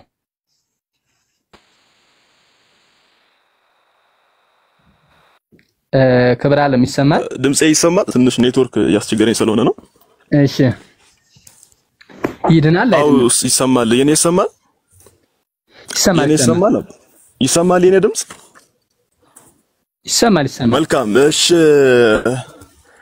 ኦኬ። እና ኦኬ አሁን በርሶ ንግግር አሁን በተናገሩት ንግግር ስጋና ደሙ ብቻውን የዘላለም ሕይወት መስጠት አይችልም ማለት ነው፣ ከስራ ጋር ጭምር ነው። አሁን ይኸውልህ መጀመሪያ እንትን እኮ አሁን አንተ በሌላ ቤት ስለሆንክ ግልጽ ያልሆነልህ ነገር እዚህ ላይ ነው ልንገርህ። ስለዚህ አሁን አንተ ስጋው ደሙ ያድናል፣ አዎ ያድናል፣ የዘላለም ሕይወትንም ያሰጣል። ስጋዬን ብሉ ደሜንም ጠጡ ብሎ ራሱ ባዘዘን ልክ ስጋውን በላለን ደሙን እንጠጣለን። አዎ የዘላለም ሕይወት ያሰጣል። ግን የዘላለም ሕይወት የሚያሰጠው ስጋ በልተን ከበደልንስ፣ ለምሳሌ ስጋው ደሙን በልተን ያልሆነ ነገር ለምሳሌ ወደ ርኩስ መንፈስ ሄደን በዝሙት በሆነ ነገር ብንጠመድ ግን ከክርስቶስ እንደውም ዳግም የበለጠ ለዕዳ ነው የሚያጋለጠን። ለበለጠ ኃጢአት ከክርስቶስ ጋር ለበለጠ ኃጢአት ነው። ሲጀመር እንደው መጀመሪያ ስጋው ደሙን ሳናውቀው አዳይ መሆኑን ለምን እንደምንበላው ሳናውቅ ራሱ ብንጠቀም ያ ዕዳ ፍዳ ነው። የባሰ ራሱ የበላው ሰው ስጋውና ደሙ ይፈርድበታል ማለት ነው። የበላው ስጋና ደም የራሱ ይፈርድበታል። ምክንያቱም የጌታን ስጋ ደም አቃሎ ሳያውቅ አዳይ መሆኑን ሲያውቅ ስለበላ የባሰ ይፈርድበታል ማለት ነው። ወደ ፍዳ ወደ መከራ ስጋና ወደ መከራ ነፍስ ይከተዋል ማለት ነው። ስለዚህ ከበላ በኋላም ስጋው ደግሞ ተበላ በኋላ ራሱ ለምሳሌ ጥምቀት ያድናልናልና እምነት ያድናልናል። አምነን ግን በኋላ በምንሰራው ኃጢአት ግን እንጠየቃለን። አሁን ለምሳሌ ከዳን በኋላ ድነት በዛ እኛ በኦርቶዶክስ አስተምሮ ድነናል እየዳን ነው እንድናለን ብለን ነው የምናስተምር። ይሰማይ ነው ድነናል እየዳን ነው እንድናለን ምንም ለዚህ ነው ድነናል የዳን በጌታችን በመድኃኒታችን በኢየሱስ ክርስቶስ በከፈለልን ዋጋ ካዳ በመጣብን ዕዳ ድነናል። ያንን ድነት አንዴ በጥምቀት በእምነት በጥምቀት ስጋው ደግሞ በልተንም ድነት እንድናገኝ ክርስቶስ ሰጥቶናል። ግን ያንን የዳነውን ካጠፋ ነው እንጠፋለን ማለት ነው።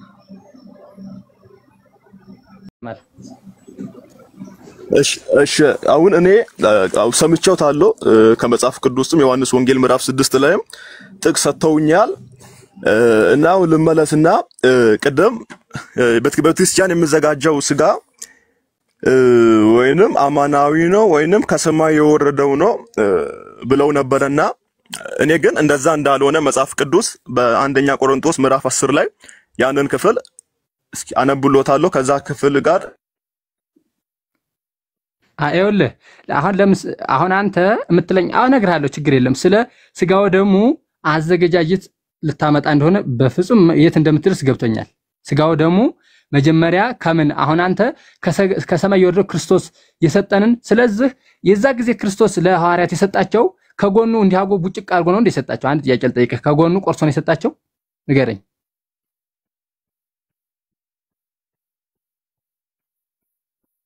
አይሰማም ወጥቷል። ኔትወርክ ነው ያስወጣው አባቴ ኔትወርክ መሰለኝ ያስወጣው።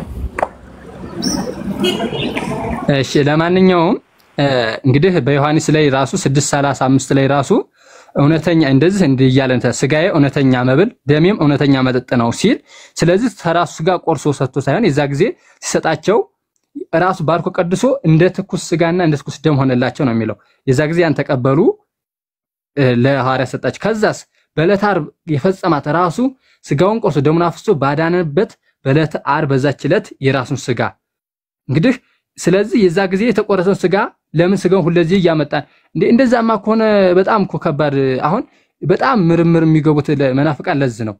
ራሱን ክርስቶስ መጥቶ ከሰማይ ወርዶ እኔ እንግዲህ አለ እኔ ከሰማይ እንጀራ አሁን ይሄ ተዝበለ ማስረጃ ምንም አያስፈልግም ሲጀመር እኔ ከሰማይ የወረድኩ እንጀራ ነኝ ብሎ ራሱ ከተናገረ ራሱ ወርዶ ደግሞ ለማን ሰጠ? ለሐዋርያ ሰጠ። ከዛስ ለኛ ሰጠን ማለት ነው።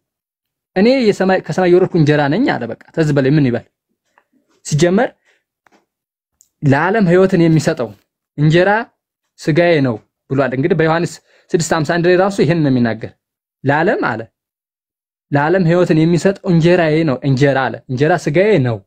እንግዲህ ይሄ ከዚህ በላይ ማስረጃ ምንም አያስፈልግም። እንጀራውን ቆርሶ የሚንለው ለዚህ ነው። እንጀራውን ለምሳሌ በዛ ጊዜ እንጀራ ነው የሚለው ብላችሁ የምትከራከሩበት ምክንያት እንጀራ አለ ራሱ እንግዲህ ማቴዎስ ዮሐንስ ወንጌል ምዕራፍ 6:51 ላይ ያወጣልኝና ምናልባት ወይ አስገባው ከቻለ ምንድነው የሚለው ስለ ዓለም እንግዲህ ለዓለም ሕይወትን የሚሰጠው ለዓለም ኔትወርክ ካለው አስገብቼልዎታለሁ አባቴ ለዓለም ሕይወትን የሚሰጠው እንጀራ ስጋዬ ነው አለ።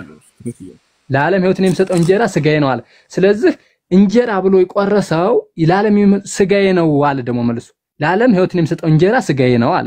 ስለዚህ እንጀራ ያለው ስጋውን ነው ማለት ነው።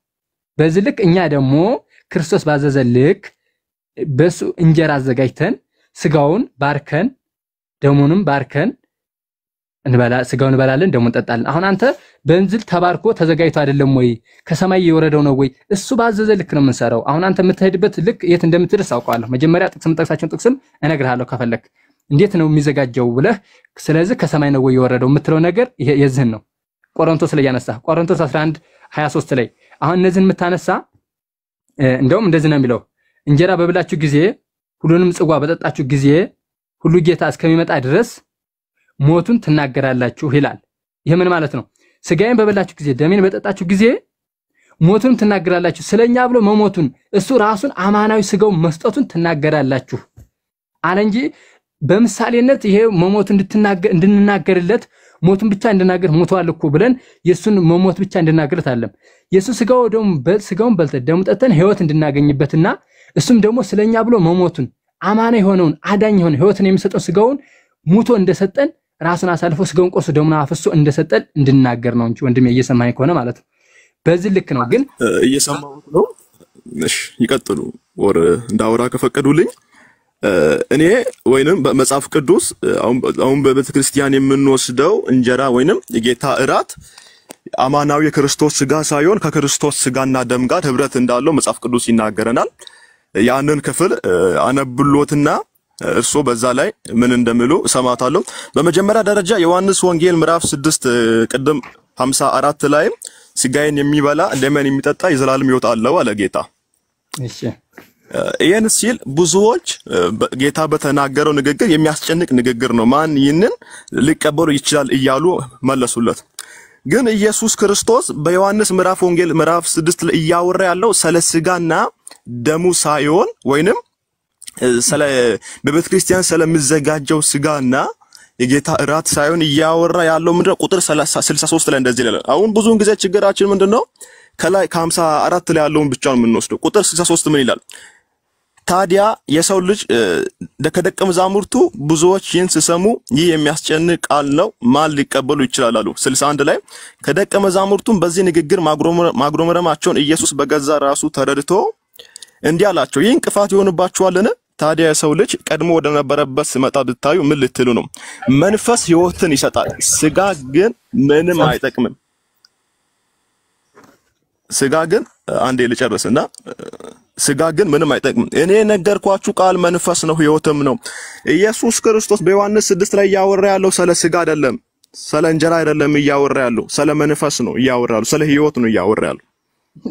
ስንት ላይ የሚያወራው እንደዚህ?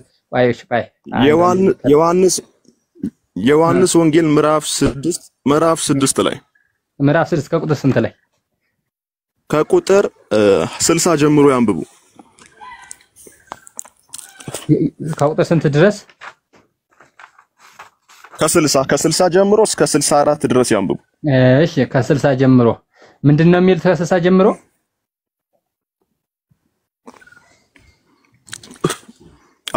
ያንብቡ። አሁን አንብቤዋለሁ፣ ደግሜ ላንብበው። አንብበው። እሺ አንብበው።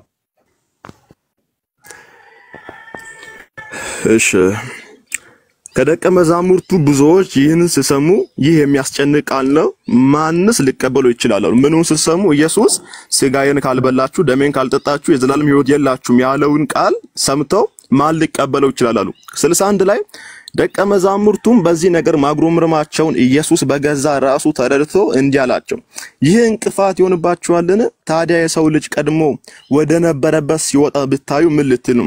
መንፈስ ሕይወትን ይሰጣል፣ ስጋ ግን ምንም አይጠቅምም።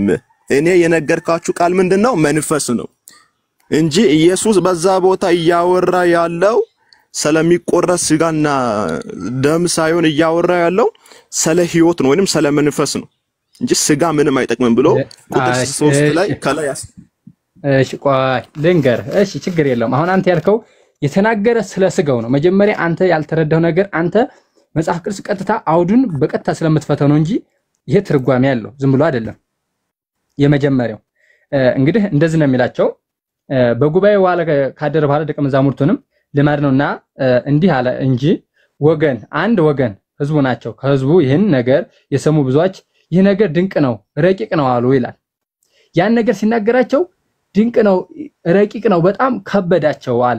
ምንድነው የከበዳቸው? ያን ነገር በነገራቸው ሰዓት ስለ ስጋው ደሙ ሲነግራቸው እንዴት ይህ ይሆናል ብሎ ነገረ። ወመኑ ይጸልል ሰሚዖቶ ይላል። እንደውም ወመኑ ይክንወ ሰሚዖቶ፣ መስማት የሚቻለው ማን ነው? ወይስ ማሰማትስ ጆሮውንስ መብረቅን ይሰማልን ብሎ ለገራቸው። ማለት ይሄን ነገር ይሄ ቃል እግዚአብሔር እውነት መስማት የሚቻለው ነገር አለን? ይሄ መብረቅንስ መስማት ማያትስ የሚቻለው ነገር አለን ብሎ፣ ምክንያቱም የስጋው ደግሞ ረቂቅነት ከባድ ስለሆነ ይሄ መስማት የሚቻለው ነገር አለን ብሎ በጣም ከበዳቸው የሚናገረው ማለት ነው። መስማት የሚቻለው ማን ነው? መስማት ጆሮው መብረቅንም ይሰማል ብሎ ለቦቶ ሲል ነው ማቅረብ የነገራቸው ይላል። ለማንም ይቻለዋል አለ። ለማንም ይቻለዋል ክርስቶስ ራሱ የተናገረው ማለት ነው። ለማንም ይቻለዋል ጌታ ኢየሱስ ህዝቡ ስለዚህ ዕዳ እንደሆነ በልቦናቸው አውቆ እነሱ እንዳዘኑ በልቦናቸው አውቆ ነው የሚለው። ወይ ቤሎ ዝንቱ ወይ አፈቅሮሙ ዝንቱ ውቱ ህብስተ ዘወረደ እማይ ብሎ ነበርና ያስደንቃችኋል። ይሄ ነገር የሚደንቅ ነውን? አላቸው ይላል። ይሄ ነገር ይደንቃልን? ወልደ እጓለ እመሕያው ክርስቶስ ቀድሞ ወደ ነበረበት ወደ ሰማይ ሲያርግ ብታዩ እንደምን ያስደንቃችኋል ይላል። ከዛ እንግዲህ እዚህ ላይ በደንብ መረዳት አለብን። ይሄ ይደንቃችኋል ወይ? ክርስቶስ ወልደ እጓለ እመሕያው ወደ ሰማይ ቢያርግ ይደንቃችኋልን አላቸው ይላል። ስለዚህ ይሄ ሥጋ ደግሞ ብሰጣችሁ ይደንቃችኋል ወይ? አሁን እዚህ ላይ ልባልኝ አሁን መንፈስ ነው አልክ። መንፈስ ይጨበጣል ይዳሰሳል? አንድ ነገር መጠይቅ ነገር ብሉ ሲል መንፈስ ይዳሰሳል ይጨበጣል? መንፈሱን ብሉ ማለት ነው?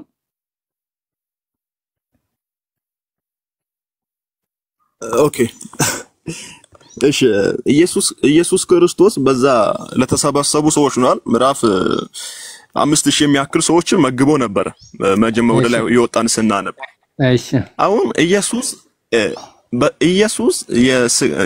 የጌታን እራት ወይንም ቁርባን የሰጠው ለተከተሉት ህዝብ ነው ለደቀ መዛሙርቱ?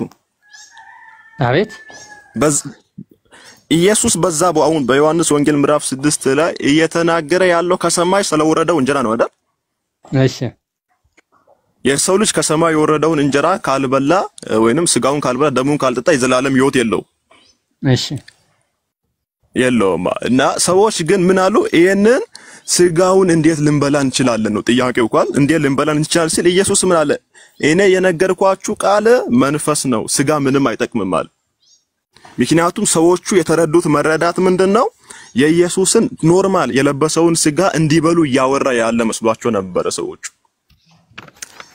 አሁን እዚህ ጋር አሁን እንመለስና ቆሮንቶስ 10 ላይ እንደዚህ የሚል ቃል አለ 10:14 ላይ ይሄን ክፍል ቢያወጡ መልካም ነው። እሺ አወጣለሁ ችግር የለም። ቆሮንቶስ እሺ አሁን ቆሮንቶስ እሺ አወጣው። እሺ ምዕራፍ 10:14 ላይ አንደኛ ቆሮንቶስ ነው። አንደኛ ቆሮንቶስ ምዕራፍ 10 እሺ ወይ 16 ላንብብ ለማሳጠር ያክል። እሺ አንብባ አውጣው። እሺ እኔም አነብልሃለሁኝ። አውጣና ብቻ ቃል እግዚአብሔር ሸርፍ እንዳታነብ እንጂ ችግር የለውም። አንብብ።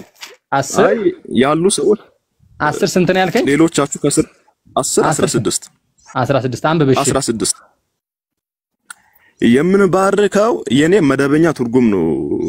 1954 ያለው ካለ ማንበብ ይችላል። ኦር በዚህም ላነቦ ይችላል ግን እሺ አንብብልኝ። ምንድነው እኔ ላንብብልህ? አንብቡ ከ18 ጀምሮ ከ16 ጀምሮ ይህ የምንባርከው የበረከት ጽዋ ከክርስቶስ ደም ጋር አንድ አይደለምን? የምንፈትተው ይኸው እንግዲህ ዝላየው የምንፈትተው ይህስ ህብስት ከክርስቶስ ሥጋ ጋር አንድ አይደለምን? ህብስቱ አንድ እንደሆነ እንዲሁ እኛም በብዙዎች ስንሆን አንድ አካል ነን፣ ሁላችን ከአንድ ህብስት እንቀበላለንና ይላል። ከአንድ ህብስት እንቀበላለን። እስራኤል እሺ ቀጥልሽ። አሁን 11:23ን ይጨምሩ። 11:23 ቅድም ነግሬያለሁ። 11:23 ይህ እንጀራ በበላችሁ ጊዜ ይላል። ላንብብልህ። እሺ ቆይ ላውጣውና ከእግዚአብሔር እንደተማረው ከእግዚአብሔር እንዲህ ይላል። ከእግዚአብሔር እንደተማርሁ አስተምሬያችኋለሁ። ጌታችን ኢየሱስ ክርስቶስ እርሱ ራሱን በያዙበት በዚያች ሌሊት ህብስቱን አነሳ፣ አመሰገነ፣ ባረከ፣ ፈተተ፣ እንዲህም አላቸው፣ እንኩ ብሉ፣ ስለ እናንተ የሚሰጠው ሥጋዬ ይህ ነው፣ መታሰቢያ እንዲሁ አድርጉ። እንዲሁም ህብስቱን ተቀበሉ በኋላ ጽዋውን አንስቶ አዲስ ሥርዓት የሚጸናበት ይህ ጽዋ ደሜ ነው፣ እንዲህ አድርጉ በምትጠጡበትም ጊዜ አስቡኝ አላቸው ይላል። እሺ የፈለካት መቼም ኦኬ እሺ አዎ ለምን አድርጉ አላቸው? ለዘላለም ሕይወት አድርጉት ነው ለመታሰቢያ አድርጉት ነው? እሺ ቀደም እሺ አሁን እዚህ ላይ ማስተዋል ያለብህ ለመታሰቢያ አድርጉት አለ አልከሽ የጥቅሱ ማለት ነው። እሺ አሁን እዚህ ላይ መታሰቢያ አለ። ከዛስ ምንድነው የሚለው? ታይ ደግሞ ምንድነው የሚል? ህብስቱን ከቀበሉ በኋላ ጽዋውን አንስቶ አለ አዲስ ሥርዓት የሚጸናበት ይህ ጽዋ ደሜ ነው አለ ይላል። ስለዚህ እሺ እየሰማው ነው። እሺ ደሜ ጽዋ ደሜ ነው። ይህን አድርጉ በምትጠጡበት ጊዜ አስቡኝ አላቸው። ቁጥር 26 ምን ይላል? እሺ ይህን ህብስት በምትበሉበት ይህንንም ጽዋ በምትጠጡበት ጊዜ ሁሉ ጌታችን እስከሚመጣበት ቀን ድረስ ሞቱን ትናገራላችሁ ይላል። እሺ አሁን የነን ትእዛዝ ጳውሎስ ከጌታ ነው የተቀበለው አይደለም? በትክክል ነው እንጂ የጌታን እኔ ክርስቶስ እንደምመስል እናንተም እኔ መሰሉ ሲል እኮ ክርስቶስን ስለመሰለ ነው። በክርስቶስ ያስተማረውን ስራ ስለሚሰራ በክርስቶስ ስለሄደ ነው። አሁን እዚህ ጋር ጳውሎስ ምን ይላል? ሰዎች የጌታን እራት መውሰድ ያለባቸው ለምንድን ነው? በመጀመሪያነት ቁጥር 24 ለምን አለ? ለመታሰቢያነት አድርጉታል። ቁጥር 24 ላይ እሺ መጀመሪያ ዝም ብለን ብለን አንሄድ። አሁን ለመታሰቢያ ቆይሽ ለመታሰቢያ ሲል ማለት ነው። ለመታሰቢያ ሲል ምን ማለት ነው? አሁን አንተ ፍታልኝ እሺ እዚህ ላይ እና ፈተናው ነው። ዝም ብለን አናልፈው። መታሰቢያ ብለን ምንድነው ምንልሽ? መታሰቢያ ሲል ምን ለማለት ነው? በጣም መልካም። ኢየሱስ ስለማን ነው? ስለኛ ነው አይደል የሞተው? እሺ አዎ። ለምሳሌ የጌታን እራት ስንወስድ የሆነ ነገር እያሰብን አይደለም። ለምሳሌ ሌላ ማየውን ነገር እያሰብን ሳይሆን ኢየሱስ ስለኛ መሞቱን፣ ስለኛ መገረፉን፣ ስለኛ ኃጢያት ስጋው መቆረሱን እያሰብን የምንወስድበት መታሰቢያነት ማለት ያ ስጋው መቆረሱ ደሙን ማፍሰሱ እያመንክ መብላት ማለት ነው። እያሰብ ለኔ ነው ይሄ ሁሉ ደም ለኔ የተቆረሰው ስጋ ለኔ ነው። ክርስቶስ የሞተ ለምንድን ነው? ስለኛ ክርስቶስ የሞተ ስጋውን የቆረሰ ደሙን ያፈሰስ ስለምን ነው? እኛን ለማዳን እሺ ከዛ ዮሐንስ ላይ እንሄዳለን። ስለዚህ እኛን ለማዳን ነው የሞተው። ስለዚህ ደግሞ ከሰማይ የወረደ እንጀራ ብሎ ራሱ ተናግሯል። ይሄን እዚህ ጥቅስ ጋር አሁን አንተ ጥቅስ ጠቀስከው አይደል? ከዚህ ጥቅስ ጋር አብሮ እንዲሄድ ማለት ነው። ከሰማይ የወረደ እንጀራ ማን ነው? እዛ ጋር እንሄዳለን እንመለሳለን። አሁን የኛውን እንጨርሰውና እዚህ ጋር ጳውሎስ 23 ላይ ይሄንን ትእዛዝ ከጌታ ነው የተቀበልኩት እያለ ነው። እሺ ጳውሎስ ራሱ አይደለም ሆነ ፈልስፎ ሳይሆን ከጌታ የተቀበለው ትእዛዝ ነው። እንደውም አሁን ለመታሰቢያነት አድርግ የሚለው ሌላ ጥቅስ ልስጦት። ሉቃስ ወንጌል 22ን ያንብቡልኝ። 22:19 እኔ ጥቅስ እኮ እኔ እንትላልተው በቃ አንሄድም። ዝም ብለን እየጨረስን እንሄዳለን። ጥቅስ በጥቅስ ዝም ብለን መሮጥ ሳይሆን እንጨርስ። ስለዚህ ጳውሎስ ምን አለ? ስጋው ወይንም የጌታን እራት የምንወስደው ለምንድን ነው? በመጀመሪያ ደረጃ ለመታሰቢያነት ነው አለ። ጳውሎስ ነው የተናገረው። ሲቀጥል ደግሞ እንዲህ አለ። በመጨረሻ ላይ ቁጥር 26 ደግሞ አለ ይህንም ጽዋ በምትጠጡበት ጊዜ ሁሉ ጌታ እስኪመጣ ድረስ ሞቱን ትናገሩበታላችሁ አለ። ለምስክርነት እንደሆነ እዚህ ጋር ይናገረናል እኮ። እሺ ስጋው አይደለም። እሺ የሰው ልጅ የዘላለምን ሕይወት እንዴት ነው የሚያገኘው ሲባል በመጽሐፍ ቅዱስ ላይ የዘላለምን ሕይወት ያገኙ ሰዎች አሉ። እነዛ ሰዎች እንዴት የዘላለምን ሕይወት አገኙ? ስጋና ደሙን ቆርሰው ነው ወስደው ነው አይደለም። ለምሳሌ የቆርኔሌዎስን ቤተሰብ ማየት እንችላለን። አንዴ ቆይ ወንድም አንዴ ተናገርክ አይደል? እሺ እኛ ስጋውን በልተን ደሙን ጠጥተን ስለ ክርስቶስ መሞት እንናገራለን አናገርም? ኦርቶዶክስ ቆይ ንገረኝ። ምን አሉ አባ? እኛ ክርስቶስ ምን ስጋውን በላን ደሙን ጠጥተን እኛ ስጋውን በላለን ደሙን ጠጣለን፣ ግን ስለ ክርስቶስ መሞት ስለ ክርስቶስ እናገራለን አናገርም? ስለ ክርስቶስ ስለኛ ብሎ መሞቱን ያኔ አላቀም። ያው እናንተ ናችሁ የምታውቁት እኮ። አሁን የጠየቀኝ ጥያቄ ስለዚህ አሁን ምን እየተናገረ ነው? እሺ ስለ ክርስቶስ መሞት እየተናገርኩ አይደለም እንዴ ነኝ? አሁን አይደለም። አሁን እዚህ ጋር አልጨረስንም። የምንወስደው ለምንድን ነው? አሁን ያሉት የምንወስደው ለምንድን ነው? ቆይሽ አይደለም። እስቲ መጀመሪያ ስለ ጌታ ምን ለማድረግ ነው? አው ልክ ነው።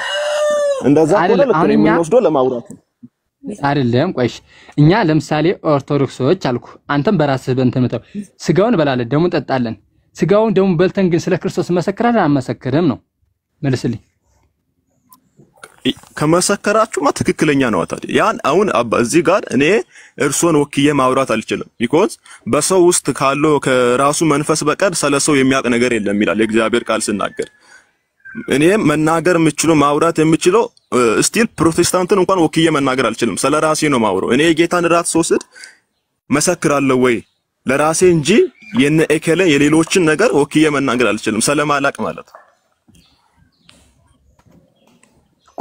አሁን እኮ ምን ነገር መጀመሪያ እየሰማኸኝ ነው ተሰማኸኝ እኮ እኛ ስጋውን ደሙን እንበላለን ደሙን እንጠጣለን ስለዚህ እኛ ስለ ክርስቶስ መሰክራል አንመሰክርም ወይም ስለዚህ ስጋው ደሙን የበላ ስለ ክርስቶስ ይመሰክራል አይመሰክርም ንገረኝሽ ስጋውና መመስከር አለበት ለምስክርነት አንዱ ለምስክርነት ስለሆነ የምንወስደው መመስከር አለበት እሺ ይመሰክራል ከመጀመሪያ ጀምረን እንሄድሽ ስለዚህ ይመሰክራል ማለት ነው ስጋውን በልቶ ደሙን ጠጥቶ ማዳኑን የሚመሰክር ስለዚህ ዮሐንስ 6:51 ላይ ስንሄድ ምንድነው የሚለው ከሰማይ የወረደ ሕያው እንጀራ እኔ ነኝ ሰው ከዚህ እንጀራ ሊበላ ለዘላለም ይኖራል እኔም ስለ ዓለም ሕይወት የምሰጠው እንጀራ ስጋዬ ነው አለ አየው ስለዚህ አንተ አሁን ለምሳሌ ያንዱን ጥቅስ ብቻ ይሄን ጥቅስ ጠቅሰህ ግን አዎ መታሰቢያ ነው ብለህ መታሰቢያ ብቻ ነው እንጂ አይደለም እንዳትል ደግሞ ይሄ ጥቅስ አለ ድነህ እኔ ይሄ ጥቅስ እኮ 63 ቁጥር 63 ላይ ስላልደረሱን 63 ላይ ፈታው እኮ የጌት ቆይ እንጀራውን የሚወስደው የዳነ ሰው ነው ወይስ ምንድን ነው እንጀራውን የሚወስደው ቤተክርስቲያን ማን ስጋው ደሙ ነው የሚባለው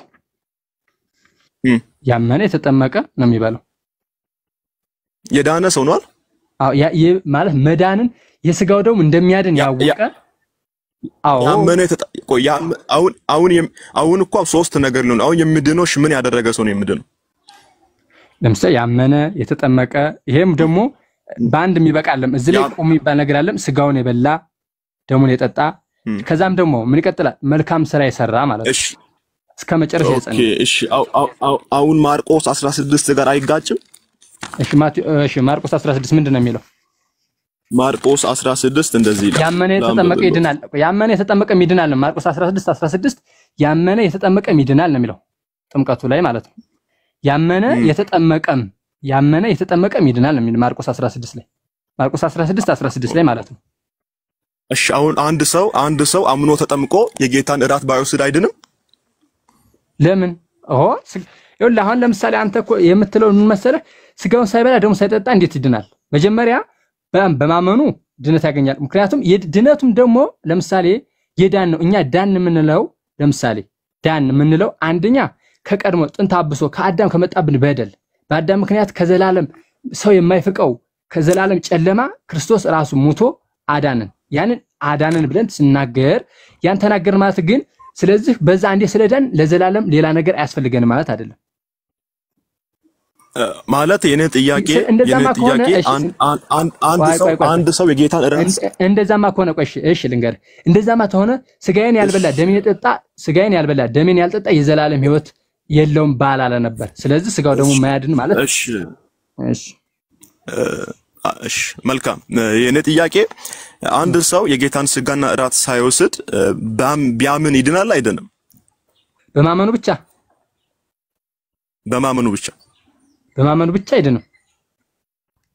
አይደለም በማመኑ ድነት ያገኛል ግን ነግርህ ያለው እኮ መጀመሪያ ተረዳኝ የመጀመሪያው በማመኑ ብቻ ይድናል ወይ አይደለም በአመነ በክርስቶስ በማመኑ ድነት ያገኛል አዎ አያገኝም አይደለም ግን የሚቀረው ምን አለ ያመነ የተጠመቀም ሲል እኮ ጥምቀቱ ከዛስ የክርስትና በር መክፈቻ ጥምቀት ነው ብያለሁ ወደ ክርስትና ከገባ በኋላስ ደግሞ ይኸውልህ ቅጽበታዊ አይደለም ድነት አንድ የሚፈጸም አንድ ብቻ ቅጽበታዊ ድነት የሚፈጸም አንድ በቅጽበት አይደለም ለምሳሌ አንድ ሰው አሁን አንተ አምኛለሁ ብለሃላ ያመንክለት ብትሞት ትድናለህ እንዴ ድነት ቅጽበታዊ ነው አረ በፈጣሪስ ድነት ማስረጃ ስላለኝ ነው ቆይ ማስረጃ አለኝ ድነት ቅጽበታዊ ነው በፈጣሪ እሺ አንተ በማመን ብቻ ነው የምትድነው አይደለም አሁን ድነት ቅጽበታዊ ነው ድነት ሂደታዊ እንዳልሆነ የቱ ጋር ነው ማስረጃ ካሉኝ ማስረጃ ሰጣሉ ግን እርሶ ደግሞ አይ ድነት ሂደታዊ ነው ቅጽበታዊ አይደለም የሚለው ያሉትን ደግሞ ለዛ ማስረጃ ላይ እንድሰጡኝ ይፈልጋሉ ቅጽበታዊ እንደሆነ ማን ይነግርሃለሁ ችግር የለውም መልካም ስራ እንደሚያስፈልግ ጥምቀት እንደሚያስፈልግ ስጋውን መብላት እንደሚያስፈልግ ከዛን ደግሞ መጀመሪያ ማመን እንዳለብህ ከዛስ መጠመቅ እንዳለብህ ስጋው ደግሞ መብላት እንዳለብህ ከዛስ ደግሞ ከዛ ደግሞ መልካም ስራ ከዛ ደግሞ መልካም ስራ እስከ ፍጻሜ በመጽናት እንዳለብህ ይናገራል። ይሄን ደግሞ ጥቅስ በደንብ አድርጌ ጥቅስ እነግርሃለሁ። ላውጣና ልንገር ከፈለክ። አሁን እኔ እያልኩት ያለው ለምሳሌ አንድ ሰው ሲያምን ሳይጠመቅ እሺ አይደለም ኖ ሌላ ሪስ አይደለም አባ ሌላ ሪስ ሳይሆን እግድ እዚህ ጋር ካልመጣን ልንስማማ ስለማንችል ነው። ለምሳሌ ባልዳነ ሰው ባልጸደቀ ሰው ላይ የእግዚአብሔር መንፈስ ያድራል ባልዳነ ባልጸደቀ ሰው ላይ የእግዚአብሔር መንፈስ ያድራል ባልዳነ ሰው ላይ ታደስ ወይንም ባልጸደቀ ሰው ላይ የእግዚአብሔር መንፈስ ያድርበታል። አሁን አንተ የምትለኝ የጸደቀ ሰው ላይ ነው እንጂ እግዚአብሔር መንፈስ የሚያድርበት ገና ለሚጸድቀው ሰው ግን የእግዚአብሔር መንፈስ አያድርበትም ወይ ነው የምትለኝ? ኖ ለሚጸድቀው ሳይሆን ባልዳነ ሰው ላይ የእግዚአብሔር መንፈስ ያድራል ወይ? አንድ ሰው ካልዳነ አንድ ሰው የዘላለምን ሕይወት ካላገኘ ቢኮዝ የእግዚአብሔር መንፈስ የሚያድርብን ምን ስናደርግ ነው? ስናምን ነው አይደለ?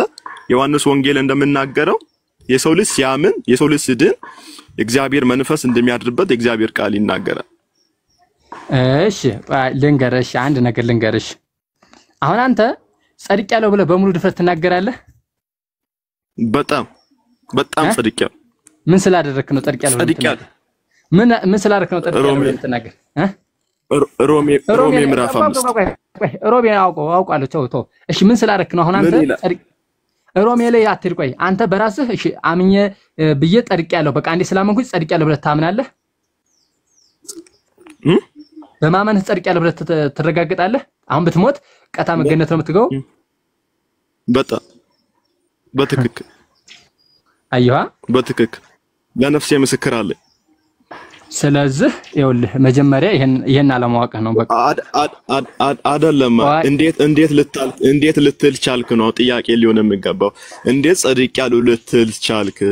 ይኸውልህ እኮ አንዴ ያለ ማስረጃ አላወራም እኮ። ይኸውልህ በክርስቶስ ጠርቃቸዋል ስለምን ያን ጥቅስ ነው የምታመጣ? እኔ ስለማውቀው እኮ ነው የት እንደምትደርስ ግን ልንገር።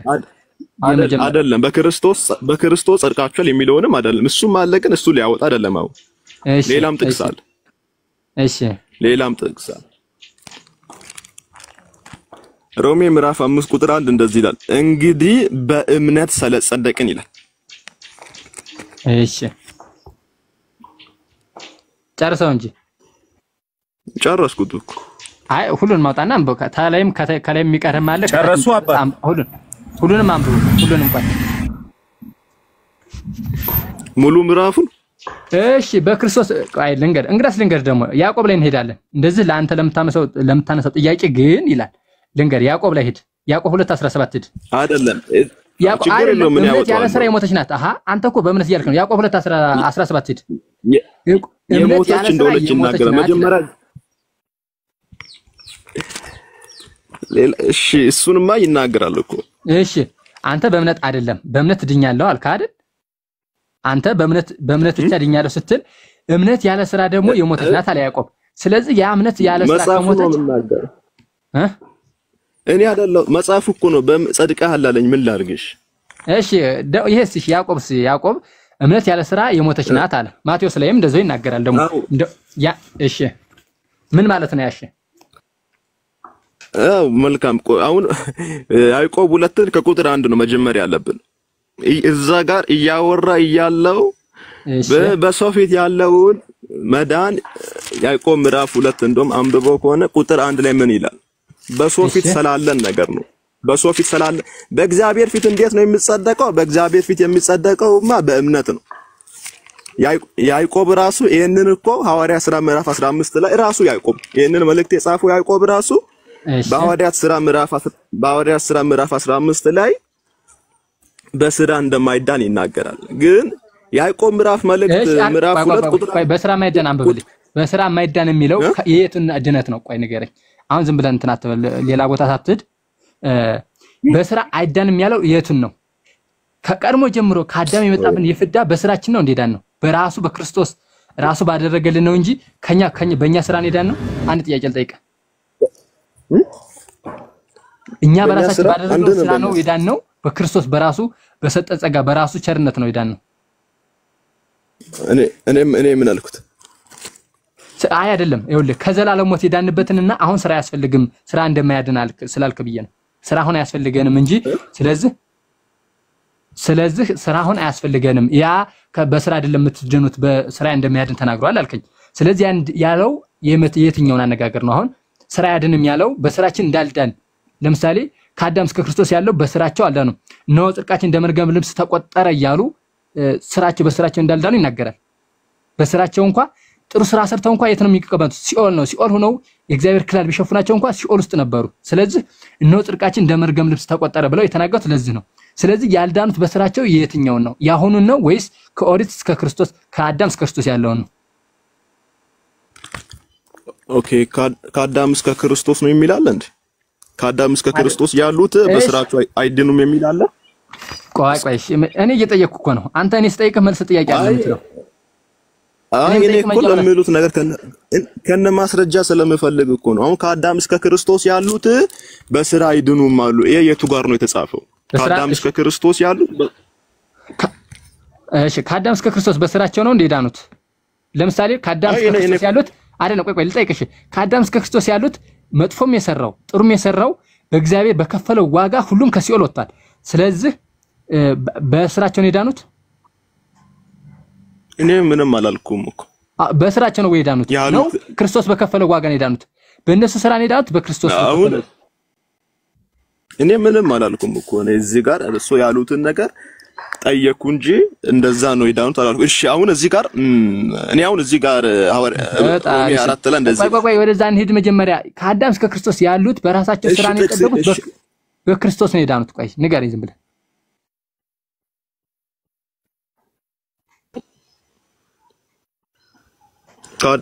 እርሶ ከአዳም እስከ ክርስቶስ ያሉት በክርስቶስ ስራ ነው የዳኑት አሉ የቱ ጋር ነው እንደዛ ያለው አልኩት እኔ አይ ዝም ሲሉ እሺ በቃ ይቅርና እንለፍ አይደለም ቆይ እሺ አይደለም ከክርስቶስ እስከ አዳም ያለው ከአዳም እስከ ክርስቶስ ያለው ስለዚህ አልዳንም ማለት ነው ከሲኦል አልወጡም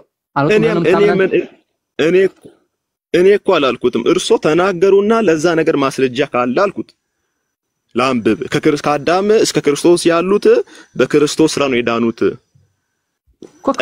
ማስረጃ እንጂ አንተ እሺ ቆይ ከአዳም እስከ ክርስቶስ ያሉት አልዳኑም ብለህ ነው ወይ የምታምን ነው ማለት አሁን ከአዳም እስከ ክርስቶስ ያሉት ጥሩ የሰሩትም መጥፎ የሰሩትም ድኗል አልዳኑ በቃ ከሲኦል ወጥተዋል አልወጡም ንገረኝ እኔ ማስረጃ እኮ ነው የምጠይቀው የቱ ጋር ነው እንደዛ የሚለው እኔ አላነበብኩትም ማስረጃ ካለሽ ጡኝና ልቀበሉት ማስረጃ አሁን ያወራንበትን ሰዓት እኮ ማስረጃ መስጠት ይቻላል አይ ጥቅስ ያወጣልሃለሁ እሺ ግን አንተ እሺ የምጠይቅን ጥያቄ በትክክል ትመልስልኛለህ እሺ ጥቅስ ያውኑ ጥቅስ መጀመሪያ ያውኑ ጥቅስ ልቀበልና ሌላ ጥያቄ መልሳለሁ እኮ አሁን አንተ ስለዚህ ከአዳም እስከ ክርስቶስ ያሉት አልዳኑም ገና አልወጡም ከሲኦል ማለት ነው አይደል እኔ አላልኩም እርሶ እንደዛ አሉ ከአዳም እስከ ክርስቶስ ያሉት ከሲኦል ወጥተዋል ያልወጡም ለምን አትለኝም እሺ ከሲኦል ወጥተዋል ያልወጡም ለምን አትለኝም አይ ወጥተዋል እርሱ አሉኝና አሁን እኮ እኔ ጥቅስ እየጠበቅኩት እኮ ነው ወደ ጥቅሱ ለምን አንሄድም ይፈጣሪ ያለሽ እኮ ጥቅስ እስከምነግር ግን ወጥተዋል አልወጡም እኮ ያልኩት ጥቅስ እኮ ላወጣልህ ነው ችግር የለም በቃ ጥቅሱን ሊያና ችግር የለም ይቅርታ መግባት ይቻላል ማለት አንዴ ቆይ ጥቅሱን እናንብብና ጥቅሱን ከሰማው በኋላ ትገባል ቆይ ክብራለም እየሰማ ዘላለም ልቀበል አልችልም ከኔ ጋር ከሆነ ልናወራ አንችልም ቆይ አይ ከኔ ጋር ከሆነ ልናወራ አንችልም እኔ ጥቅስ እየጠበቅኩ ነው ጥቅስም ቆይ እያልኩ እኮ እኔ ተፈቅዶልኝ ነው የገባው አንዴ የምታወራ ከሆነ ለምንድን ነው ማለት ብዙ ነገር ስትረካኩ ስለሰማሁ እኮ አንዴ ከሲኦል ወጥቷል አልወጡም ቆይ እየሰማኝ ወጥቷል አልወጡም ትላለህ እንደገና ደግሞ አላልኩም እኔ አንዴ ቆይ እየሰማን እኮ ነው ጆሮ አለን አንዴ ቆይ እሺ አልካትበላ አላችሁሽ እኔ አላልኩም እሺ አንዴ የጋራው ይትሮ ትህትና ይኑር አስተካክላው እኔ አላልኩም አንተ ሰውዬ ከክርክር ውጪ ሌላ አታውቅም እንደ አንዴ ሰባኝ እምልህን እያልኩ ያለው ቀሰኛ ምንም እየተማርን አይደለም አንደኛ ለምን መሰለህ ጥምቀትን ነካችሁ ቁርባንንም ነካችሁ፣ መልካም ስራ ጋር ሄዳችሁ እንደገና በጣም ብዙ ነገር እየተነሳ ነው። ለምንድን ነው አንድ ነገር ላይ አትነጋገሩም? አንድ ነገር ምክንያቱም አንተም ስትጠየቅ ትክክለኛ መልስ እሳቸውም ሲመልሱ እንደዛ ያደረጋችሁ ካላወራችሁ ምንም ፋይዳ ስለሌለው ክርክሩ ብታቆሙ ነው የሚሻለው። ካልሆነ ግን ስለመዳን ነው እያወራችሁ ያላችሁት። መልካም ዘላለም ያልከውን ሐሳብ እስማማለሁ። እኔ እስማማለሁ ያልከውን ስለመዳን አይደለም እያወራን ያለነውና አሁን እዚህ ጋር እሺ አባ ተመልሰዋል። አንዴ ዘላለም አንድ ሁለት ደቂቃ ታገስና ቀጣይ ካንተ ጋርም አብረት እንችላለን። ቆይ ታገስ ምናምን የምትለው ነገር ትተህ ዶክተር እንኳን ደህና መጣ ዶክተር ዘላለም ቀጥሉ። አባታችንም ከጨረሱ ቀጥሉ። ሁለታችሁ ምሩት ቤቱ በቃ እሳቸው ይንገሩኝና ከዛ ነው እኔ የምገባው። እሺ ምንድነው አንተ ክብር ዓለም ነው አሁን ክብር ዓለም ጋር ነው እንትን ያልነው። ምናልባት ዶክተር ይቀጥላሉ። እኔ አንዴ ልጨርስለትና ክብር ዓለም ስለዚህ ከአዳም እስከ ክርስቶስ ያሉበትን አልዳኑም ብለህ የዳኑበትን አስረዳኝ ብለህ ነው እንትን ያልከኝ አይደል? እርሱ አሉ እንደ ከአዳም እስከ ክርስቶስ ያሉት በክርስቶስ ስራ ድነዋል ከሲኦል ወጥተዋል አሉና እሺ እሱ የቱ ጋር ነው ጥቅስ ይስጡን ብዬ እየጠበቅኩ ነው። ምንም አላልኩም እኔ እኮ ክርስቶስ በከፈለው ዋጋ መዳናቸው ማለት ነው። አዎ ጥቅስ ይስጡኝ ከሲኦል ወጥተዋል ጥቅስ ላምጣልህ አሉኝ። አሁን ጥቅስ የጠበቅኩ እኮ ነው። እኔ ምን አደረኩ? አረ በፈጣሪ ስለዚህ አንተ ክርስቶስ የፈጸመው ዋጋ ከሲኦል ያወጣበት ከሲኦል ሄዶ አወጣቸው ከአዳም እስከ ክርስቶስ ያሉትን ከሲኦል ሄዶ አወጣቸዋል የሚል ጥቅስ አንጣልኝ ነው የምትለው? እንደዛ አሉ። እኔ አላልኩም እርሶ እንደዛ አሉ እኮ። አሁን እዚህ ጋር ሁሉም እየሰሙ ነው። በክርስቶስ ስራ ከአዳም እስከ ክርስቶስ ያሉትን ከሲኦል አወጥቷቸዋል አሉ። እሺ የቱ ጋር ነው ጥቅሱ ስጡኝና ሊቀበሉ የኔ ጥያቄ አሁንም ማለት ነው። ዘላለምም በመካከላችን አለ ሌላ ጥያቄ ለኝ። ኦኬ እሺ አሁን ይኸውላችሁ አሁን ይሄ ኢትስ ኖት አ ቢግ ዲል። አሁን ያነሳችሁ ነገር ወጥቷል አልወጣም እሱ የጌታችን ወይም የእግዚአብሔር ስራ ነውና ይልቁንም እኛ ከሲኦል ለመውጣት ምን ማድረግ አለብን የሚለው ነገር ላይ ብናወራ ይሻላል። አሁን እሳቸው ሲናገሩ የፈለጉት ምን መሰለ? እግዚአብሔር አምላካችን የመዳንን ጸጋ ለሰው ልጅ የሰጠው እንዲሁ ያለ ዋጋ ነው ለማለት ተፈልገው ገብቷል። እኛ ጠላቶች ነበርን፣ በክርስቶስ ኢየሱስ ሞት ወደ ዘላለም ሕይወት መሻገራችንን የሚናገር ነው፣ መታረቃችንን የሚናገር ነው። ምክንያቱም አንድ መስመር ካልያዛችሁ ብዙ ነገር ነው የምትነካኩት። ለዛ እኮ ነው ይሄ የመጣው። ስለዚህ እኔ አንተን ስጠይቅ አንተ ራስህ ድነሃል በመጀመሪያ ደረጃ? አሁን ዘላለም ድነሃል እንለፈው ነው። ቆይ አንዴ ዘላለም ይቅርታ ድምጼ ትንሽ ቶን ስላለው በጣም ትቆጣለህ። በጣም እየተቆጣ ነው። ተቆጣጣረው። በጣም ይቅርታ እውነት በጣም ይቅርታ ትንሽ ድምጼ ቶን ስላለው ነው። በጣም ይቅርታ። ድነሃል ወይስ አልዳንክም? ቆይ አንተ ራስህ አንተ ድነሃል? ችግር የለውም ስለዛ እናወራለን እኮ። ድነሃል ወይ መልስ ጥያቄ ነው። ድነሃል? አውድኛም። እሺ ሰው ምን ሲያደርግ ነው የሚድነው እንደ መጽሐፍ ቅዱስ? ሲያምን። እስኪ ሲያምን ብቻ ወይስ ሲጠመቅም ጭምር? አይ የሰው ልጅ ሳይጠመቅ በፊት መዳን ይችላል። ማስረጃ አምጣ። ሳይጠመቅ የዳነ አንድ የመጽሐፍ ቅዱስ ክፍል አምጣ። ትቀበለኛለህ ግን ከሰጠው? አዎ እቀበላለሁ። አንድ ሰው ሳይጠመቅ የዳነ መጽሐፍ ቅዱስ ላይ አምጣ። በጣም መልካም። አባቴ አንዴ ይቅርታ በጣም ቄስ ሲሆኑ አላወኩም ይፍቶኝ እንዳልል ማለቴ ነው። አንድ ማስረጃ ይኸውልህ፣ ሳይጠመቅ የዳነ መጽሐፍ ቅዱስ ላይ አንድ ማስረጃ እቀበላለሁ። እሺ በጣም አሪፍ። እሺ ሰጣለሁ። አንድ ጥቅስ ላውጣ ብዬ ነው። ንገረኝ። እሺ የነገርኩህ እኮ ሐዋርያት ሥራ ምዕራፍ 10ን አውጣው። እሺ ከስንት ጀምሮ እና አንብቦ ትንሽ ክፍሉ ይርቃል። ከ27 ጀምሮ ልታነብ ትችላለህ። እሺ እሺ 27 ጀምሮ ታነባለህ። አይ እኔ መጽሐፍ አልያዝኩም፣ አንተ ንገረኝ እንጂ ሳይጠመቁ ዳኑ የሚለውን ብቻ አሳይ። ከመጠመቁ በፊት የሰው ልጅ ይድናል ወይ አይድንም ነው አይደል? አዎ እኮ እነሱ ሳይጠመቁ ስለዚህ መዳናቸው ነው ልትነግረኝ ያመጣው። አዎ ልናገር እኔ ላንብብልህ።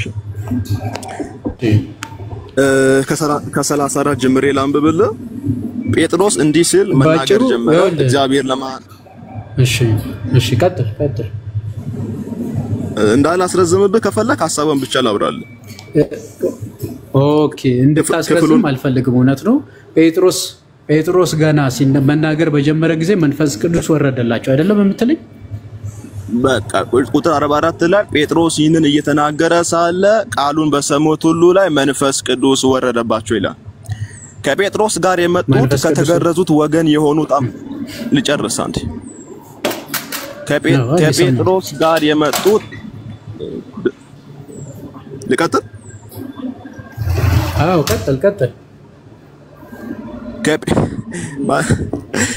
ከጴጥሮስ ጋር የመጡት ከተገረዙት ወገን የሆኑት አማኞች የመንፈስ ቅዱስ ስጦታ በአሕዛብም ላይ ደግሞ መፍሰሱን ሲያዩ ተገረሙ።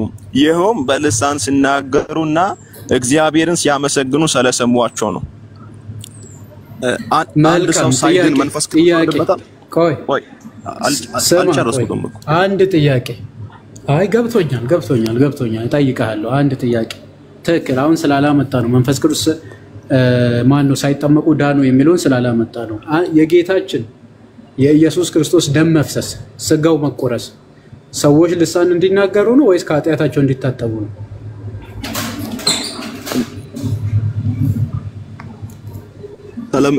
ስለ ልሳን አይደለም እያወራው ያለው እኮ መንፈስ ቅዱስ ወረደላቸው። ቆይ አዳምጠኛ። ዳኑ የሚል እኮ የለም። መንፈስ ቅዱስ ወረደላቸው። ይኸውልህ አንደኛ ይሄኛው ይኸውልህ አንድ አዳምጠኝ። ቆርኔሌዎስ አህዛብ ነው አይደለም? ታውቃለህ አህዛብ እንደሆነ። በአህዛቦች እና በአይሁዳውያን መካከል ደግሞ መተባበር እንደሌለ አንተም ታውቃለህ። እነሱ መንካት ራሱ እንደ መርከስ ስለሚቆጠር ማለት ነው። ከጴጥሮስ ጋር የሄዱት ሰዎች ጴጥሮስ ላይ ክስ ለማሰማት ነበር የሄዱት። እግዚአብሔር ግን አህዛብን ይድኑ ዘንድ በያሉበት ቦታ የንስሐን ጥሪ እንዳደረገላቸው መንፈስ ቅዱስን በማውረድ እግዚአብሔር እነሱ መቀበላቸውን ስለማሳየቱ እንጂ እነዚህ ሰዎች ከኃጢአታቸው ታጥበዋል የሚል ነገር አለ? እሺ አልተጠመቁም? ወይ አንዴ አዳምጠኝ። አልተጠመቁም? የለማ አላመጣህም እኮ ብራዘር። እሺ ጨርስና ላውራ። እኔ ሲያወራ እያወራ ስለሆነ ጨርስና ላውራሽ የሰማው።